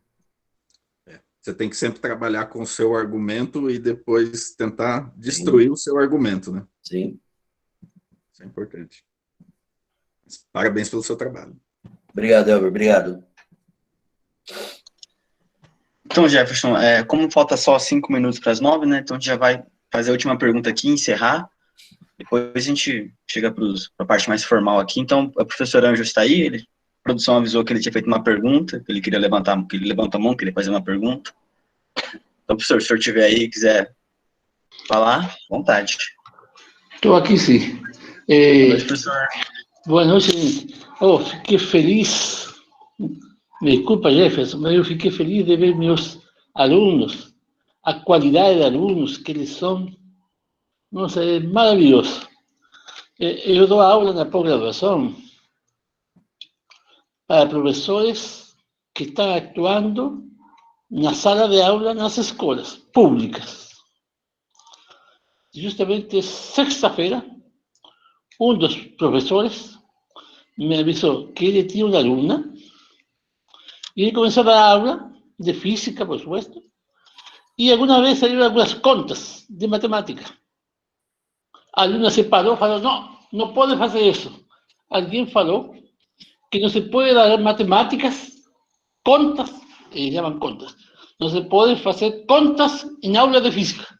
E reclamou, e no final ela se mudou para a noite porque ela não queria física com contas. Aí ele comentou assim, professor, esses de agora são os futuros alunos. Porque a professora da noite, ele conseguiu um milagre de fazer física sem matemáticas. Afortunadamente, minhas alunas estão aqui, fizeram física com matemáticas. Então, o futuro que nos espera para frente não está muito claro para que você discutir. Aí falam assim, não, a matemática é a ferramenta de comunicação da física. Era. Não sei como vai ser agora. Não, era só um comentário que eu queria fazer.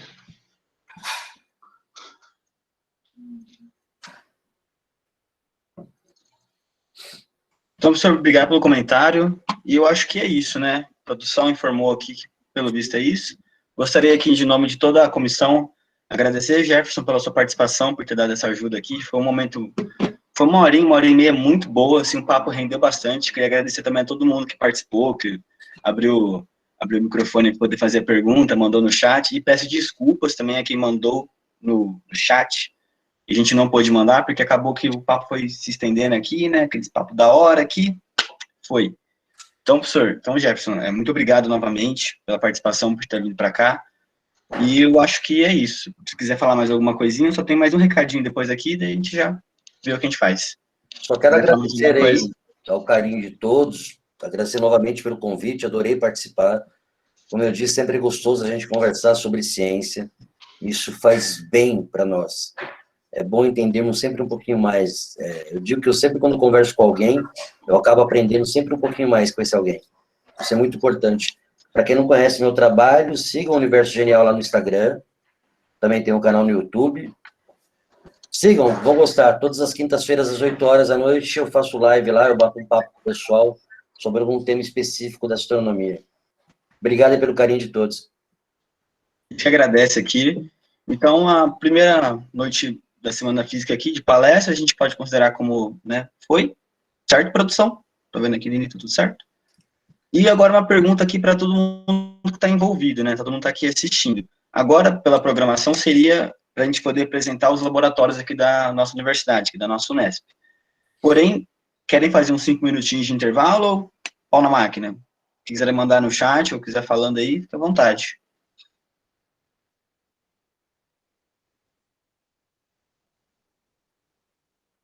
Pau na máquina. Pau na máquina. Pau na máquina? Então, bora.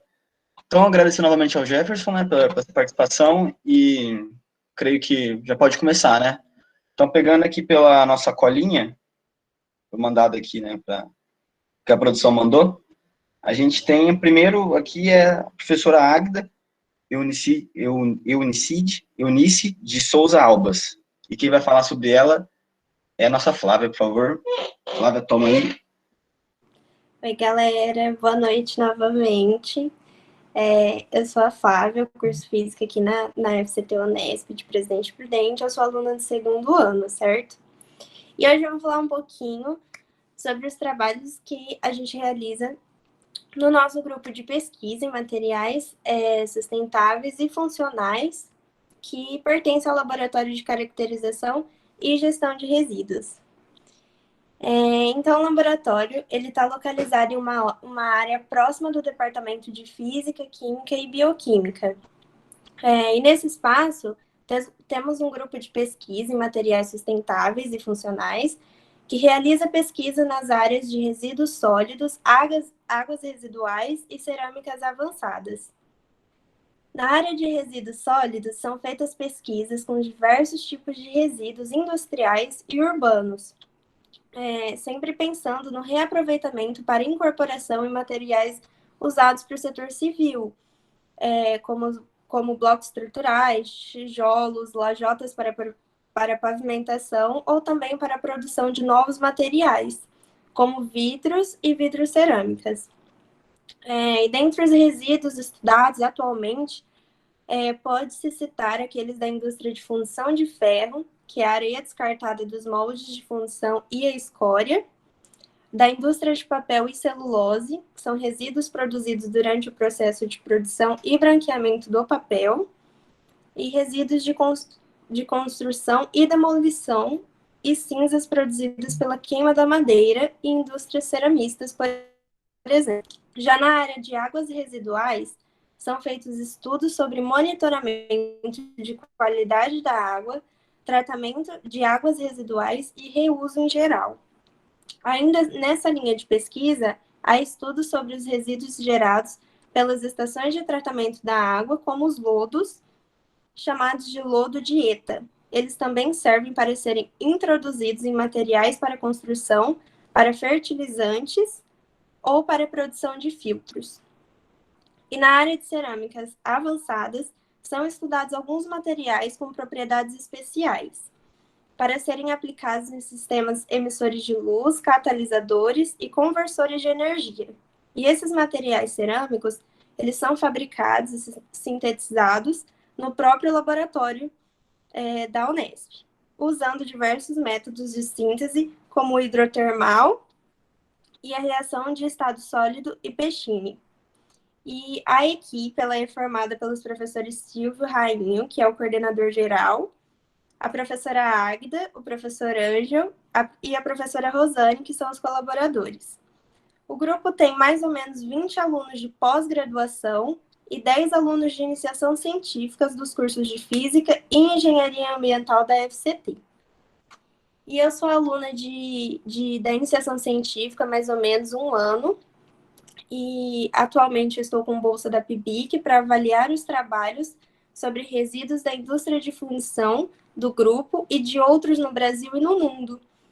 E aí eu também vou colaborar em outro projeto sobre a produção de cerâmica avançada, usando titanato de estrôncio, para ser utilizado na produção de um compósito com polímero, que é o PVDF, de outro grupo, que a gente fez parceria, né? E a nossa parte vai ser estudar a fotocatálise desse compósito preparado com a nossa cerâmica e o polímero.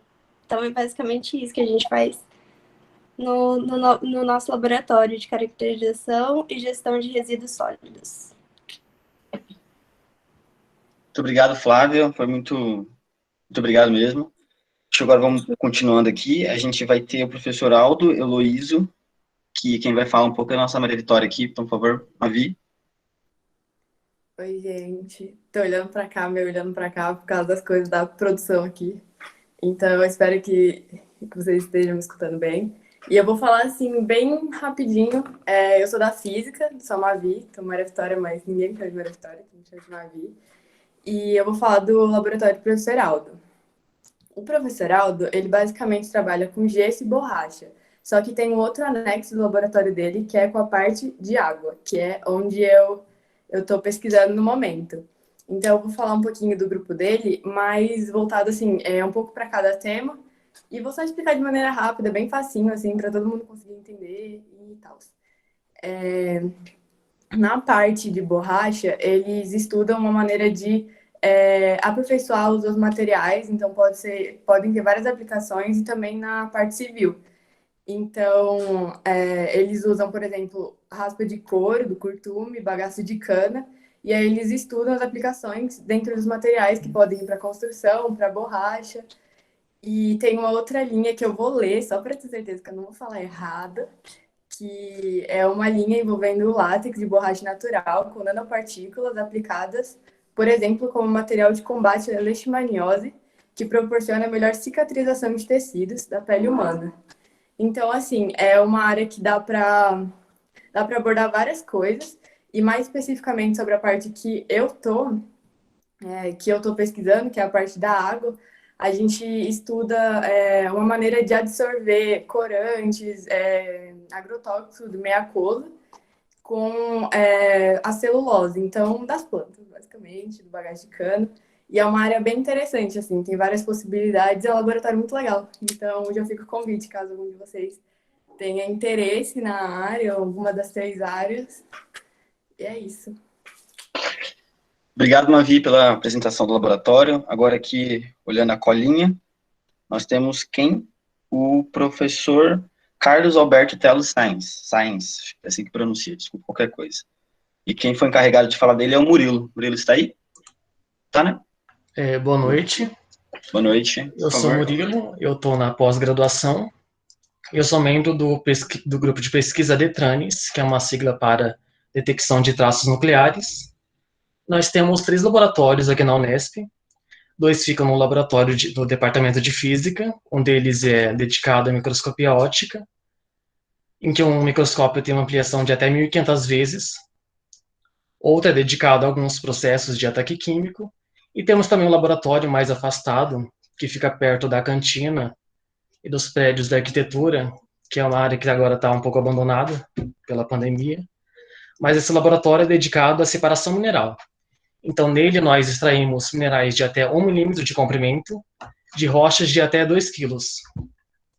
Então, nós trabalhamos principalmente com minerais de zircão, apatita e vidro vulcânico, que são minerais em que nós podemos realizar cálculos de idade. Eles têm quantidade considerável de elementos radioativos, como urânio. Então, o que nós fazemos é utilizar diferentes métodos para calcular a história térmica deste mineral, que corresponde desde o período de formação desse mineral, desse cristal no manto, do seu resfriamento e até chegar aos dias atuais. O que cada método de datação vai fazer é indicar a idade em que o mineral passou por uma certa temperatura. Então, não existe bem especificamente a idade em que o mineral se formou, mas em que ele passou por uma temperatura tal. Isso é importante para analisar eventos térmicos como vulcanismo, hidrotermalismo e até impacto de meteoritos, porque são eventos que têm associados a uma temperatura específica. E isso ajuda a entender a formação geológica, o movimento de placas tectônicas, a especulação sobre a localização de certos minérios, como o petróleo. Então, é uma área interdisciplinar, envolve física nuclear, geologia, mineralogia. Então, se alguém se interessar por essas áreas, pode entrar em contato comigo, ou pelo Telo, ou por e-mail, ou também pelo El Brito, já tem o nosso contato, o e-mail do Telo, ele também faz parte do grupo. E é isso. Muito obrigado, Murilo, pela participação. E agora aqui a gente vai para o professor Carlos José Leopoldo Constantino, junto com a professora Priscila Alessio Constantino. O aluno que ia falar dele é o João, no caso sou eu, e eu faço parte do grupo do professor Cazé. Eu entrei, né, no grupo, literalmente, no último dia do meu primeiro ano, daí veio a pandemia, né, então eu sei muito mais falar sobre o professor Cazé. Então, para Capri, até desculpa aí qualquer coisa, aí eu vou falar meio sucinto. Não, desculpa não. Ah, vamos lá, né? O professor Cazé tem 2 linhas de pesquisa, vamos mais tranquilo assim, para poder falar até a parte de detecção e de interação. A parte de detecção no caso, tudo aqui a gente trabalha com poluentes emergentes, né? Então, a parte de detecção, a gente vamos ter equipamentos como o Raman, o VVIS e o FTIR. Eles funcionam com, basicamente, luz. Joga ali uma luz comprimento de onda, que cada molécula sempre na parte de detecção. Esse foi um pequeno spoiler. A gente vai na parte de, joga lá que cada molécula tem um tipo de vibração, né? Então, quando joga uma luz lá, a gente consegue ver a vibração, e é mais ou menos isso que acontece. E na parte de interação, que é a parte que eu faço minha pesquisa, a gente temos 2 equipamentos lá, que é o microscópio confocal e a cuba de Langmuir, onde a gente utiliza, para poder estudar ali, sistemas miméticos, que é uma palavra para poder dizer que a gente está imitando a membrana da célula, assim, certo? De uma certa maneira. Trabalhamos com lipídios lá, então é um grupo de biofísica essa parte. No microscópio, a gente utiliza as GUVs, que são um bicamado que realmente parece com a célula, membrana da célula. E com a Cuba a gente trabalha com filmes. Então, não, olha só. A professora Priscila, né, ela trabalha com 2 linhas, segundo as minhas fontes. A primeira também é com interação, né, com sistemas miméticos, e a segunda é com fabricação de sensores, onde, só para dar uma colinha aqui rapidinho. Aguenta aí, gente. Onde fabricação de sensores, nós modificamos eletrodos já existentes como o ITO ou o SP, com materiais de interesse, visando o desenvolvimento de sensores mais sensíveis e seletivos. Esses sensores procuram detectar de maneira mais eficaz, né, os agrotóxicos, por exemplo. Então, por isso eu falei alguma besteira na sua parte, me desculpa. E é isso aí, gente. Dando continuidade aqui, deixa eu pegar aqui rapidinho.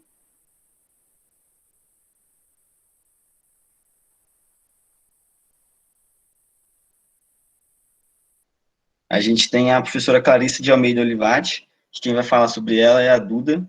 Por favor, Duda, passa papel. Pode falar. Oi, gente, boa noite, tudo bem? Meu nome é Maria Eduarda, eu estou no 4º ano da Física, aqui na FCT mesmo. Eu sou bolsista FAPESP, estou no laboratório da Clarissa desde o meu 2º ano. Comecei acompanhando o projeto de sensores de gás, e hoje eu tenho minha própria iniciação científica, focada nos dispositivos fotovoltaicos. Bom, eu faço minha iniciação com a professora doutora Clarissa, no Laboratório de Optoeletrônica e Filmes Finos, também conhecido como LOF. O nosso grupo, ele conta com alunos da graduação e da pós-graduação, seguindo uma linha de pesquisa voltada tanto para eletrônica orgânica e dispositivos, seja sensores, seja células solares ou até mesmo LED. Desse modo, o LOF vem trabalhando com o estudo e a caracterização de diversos materiais orgânicos e com a fabricação de dispositivos e sensores. A gente tem uma parceria com diversos outros grupos, sendo um deles o grupo francês, liderado pelo Dr. Roger Hjorns, que possui um amplo conhecimento em síntese de polifluorenos e sua aplicação em dispositivos fotovoltaicos. Também fazemos parte de uma rede de pesquisa internacional, a OrgFlex, dentro da CapSprint, que é um projeto de internacionalização, que conta com um colaborador de Portugal, da Espanha, do Reino Unido, da França e da Finlândia para o desenvolvimento de dispositivos orgânicos. Aí, se a Ani quiser falar alguma coisa também, que ela participa do grupo. Gente, eu sou a Niara, prazer. Eu tô no 3º ano da Física e também participo do LOF. A minha IC é voltada para fabricação e caracterização elétrica de filmes finos, para poder aplicá-los em células solares e dispositivos piezoelétricos, né? Eu tô há quase 1 ano, já vai fazer 1 ano esse ano, com a bolsa do PIBIC. E é isso, o laboratório é muito bom, eu quero muito que vocês conheçam, tá? Podem mandar mensagem, a Clarice é um amor também, e o nosso grupo é muito legal. Quem quiser conhecer, fique à vontade, só mandar mensagenzinha. Sempre bem-vindos. Obrigado pela explicação, pela participação.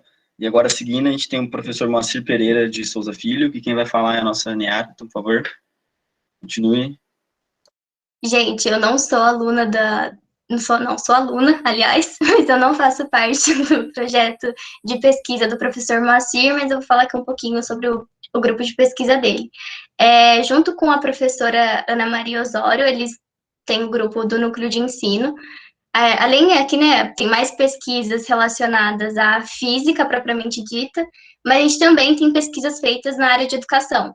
E o professor Moacir, junto com a professora Osório, participam desse meio, né? Então, nesse grupo de pesquisa, eles estudam metodologias para o ensino de ciências. Eu participei por um tempo, por alguns meses, eu e a Mavi, a gente participou desse grupo de pesquisa, e também não é fácil, sabe? Você parar e ter que discutir o melhor jeito de você ensinar física para determinada pessoa, de determinada idade, em determinada condição, né? Então, é um grupo de pesquisa também muito legal.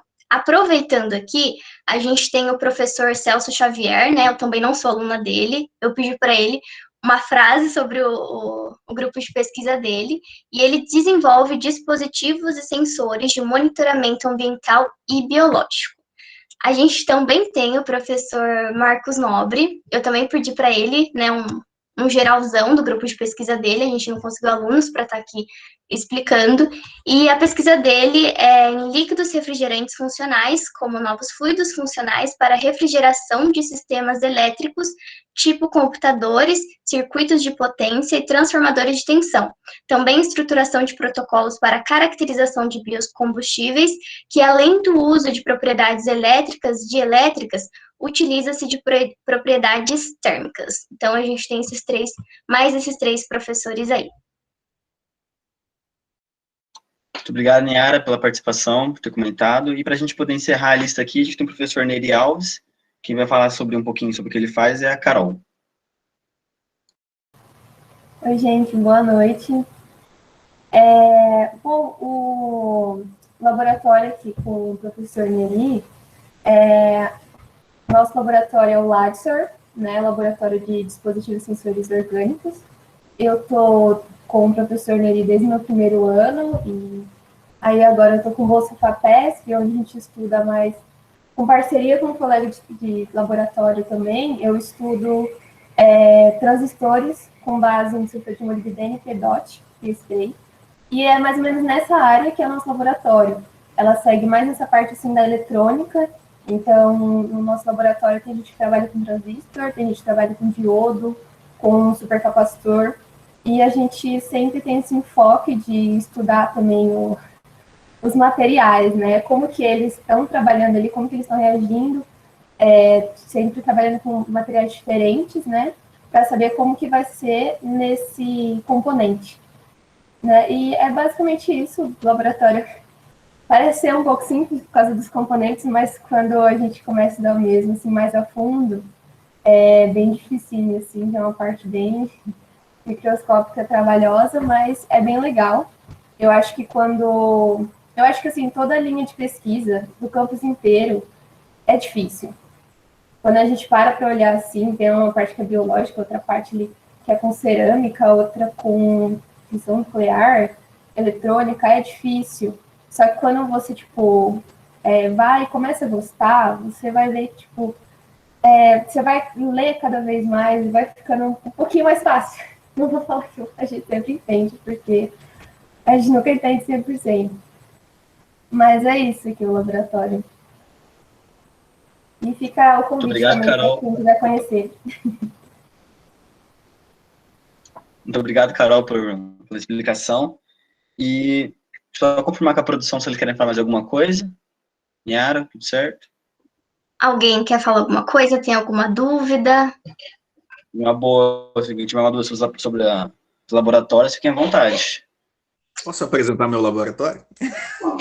Claro. Me desculpe, provavelmente eu não devo ter respondido algum e-mail de vocês, algo que vocês pediram para confirmar. Foi na correria. Nossa, tá difícil responder e-mail. Vira e mexe passa batido, desculpa. Bom, meu nome é Delber, eu sou do 19º ano de Física, eu sou da 2ª turma. Eu trabalho com eletrofiação junto, a gente tem uns projetos aí de cooperação internacional também, com o professor Roger, com a Clarissa e com o professor Neri. Aí tem uma interação com o Neri, a gente faz cerveja também. Então tem vários projetos em andamento. Tá? Mas a técnica de eletrofiação, ela faz fios bem mais finos que fio de cabelo, 1000 vezes mais fino que o fio de cabelo. E a gente tenta fazer sensores aí mais eficientes também, melhorar a eficiência e detecção desses sensores. Então, fica à vontade, quem quiser conhecer e gostar um pouco de eletricidade. A gente tem um pouquinho lá para quem quiser se divertir. Obrigado. Eletrofiação.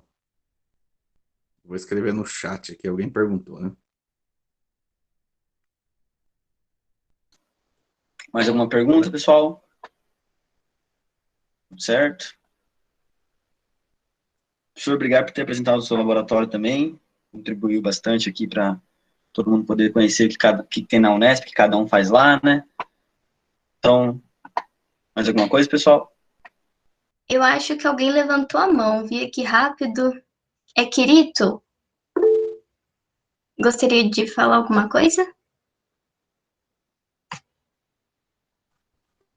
Eu gostaria de saber se, por exemplo, eu cheguei agora, não sei totalmente o assunto, eu acho que é física de partículas. Conhece algum meio na física que pode ajudar a computação quântica, como ela ajuda?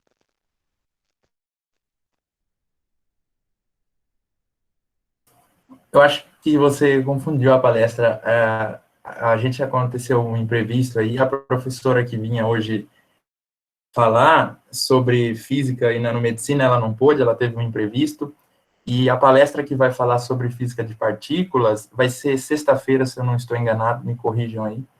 Sexta-feira, né, Niara? E eu não sei te responder a sua pergunta, então você guarda ela para sexta-feira e você volta aqui para fazer.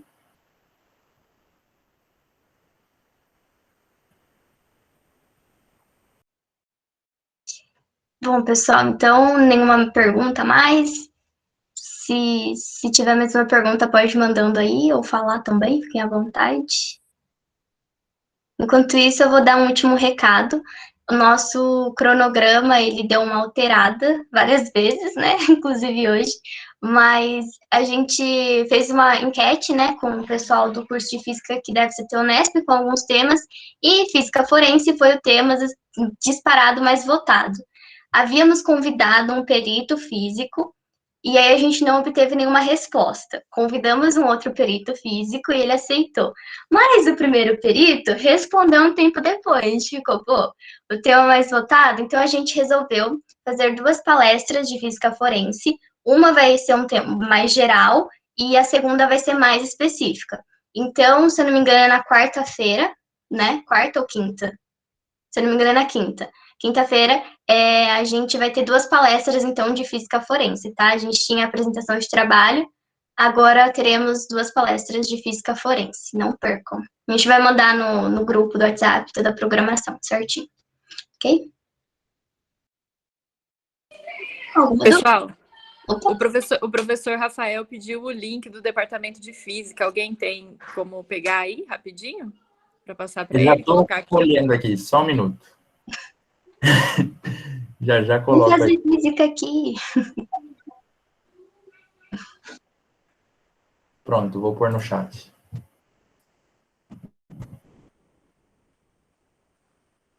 Copiei o link errado, peraí.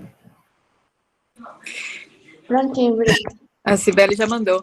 E só respondendo, então, que ele perguntou se é possível fazer contato. Sim, é possível. Você pode, ali na página, né, tem os diferentes laboratórios para você conhecer um pouco mais, né? O pessoal falou aqui de uma forma resumida, menos o João, né, que falou do meu, mas tudo bem, João, você está perdoado.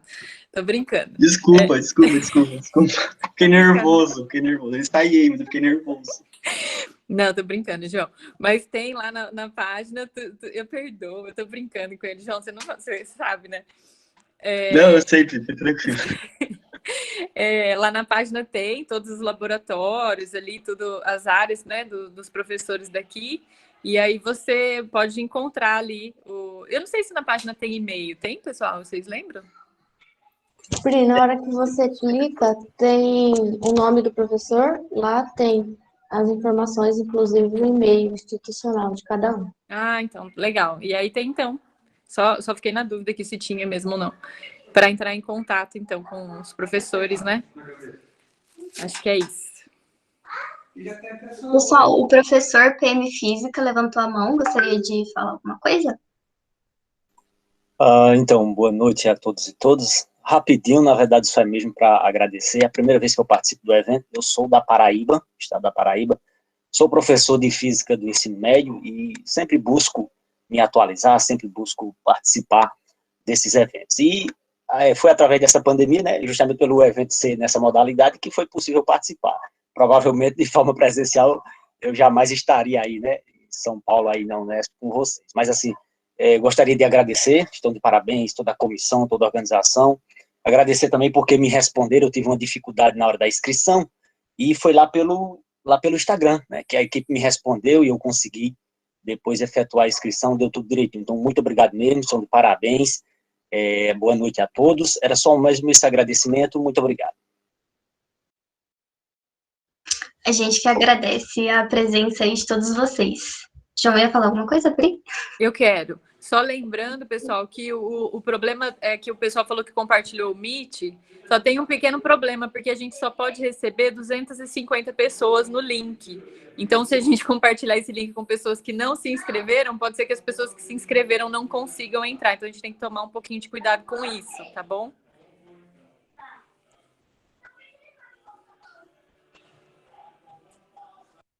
Agora tem menos de 100, mas antes tinha 130, se não me engano. Não, o problema é que se alguém que se inscreveu chegar mais tarde e outras pessoas entrarem, pode ser que a pessoa que se inscreveu não consiga acessar, né?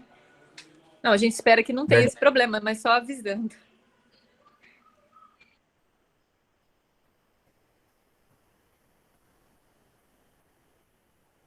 Só lembrando agora sobre a programação de amanhã, nós teremos um mini curso, se eu não me engano, terça-feira, né, um mini curso da Simoni sobre cosmologia e depois à noite a palestra com a Rosalie Lopes sobre a história dela, a trajetória que ela tem até ela chegar na NASA e as pesquisas que ela desenvolve lá.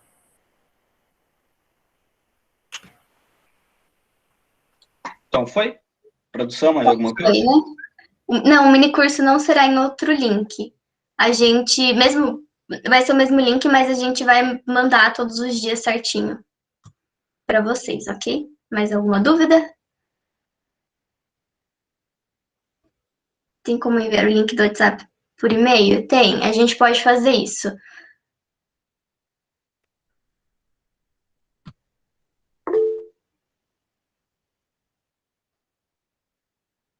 Bom, então é isso, né, pessoal?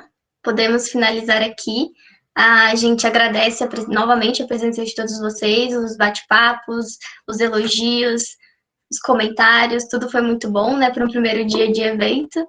E um minicurso para as pessoas... Opa, sumiu aqui. Um minicurso para as pessoas que se inscreveram estará liberado? Para as pessoas que se inscreveram, sim. A gente vai disponibilizar a gravação também, e aí a gente avisa no e-mail, no WhatsApp, como que vai ser. Beleza? Então, em nome da comissão aqui, a gente agradece, e até amanhã, no nosso próximo dia. Boa noite, pessoal. Obrigada. Boa noite a todos. Parabéns pelo trabalho.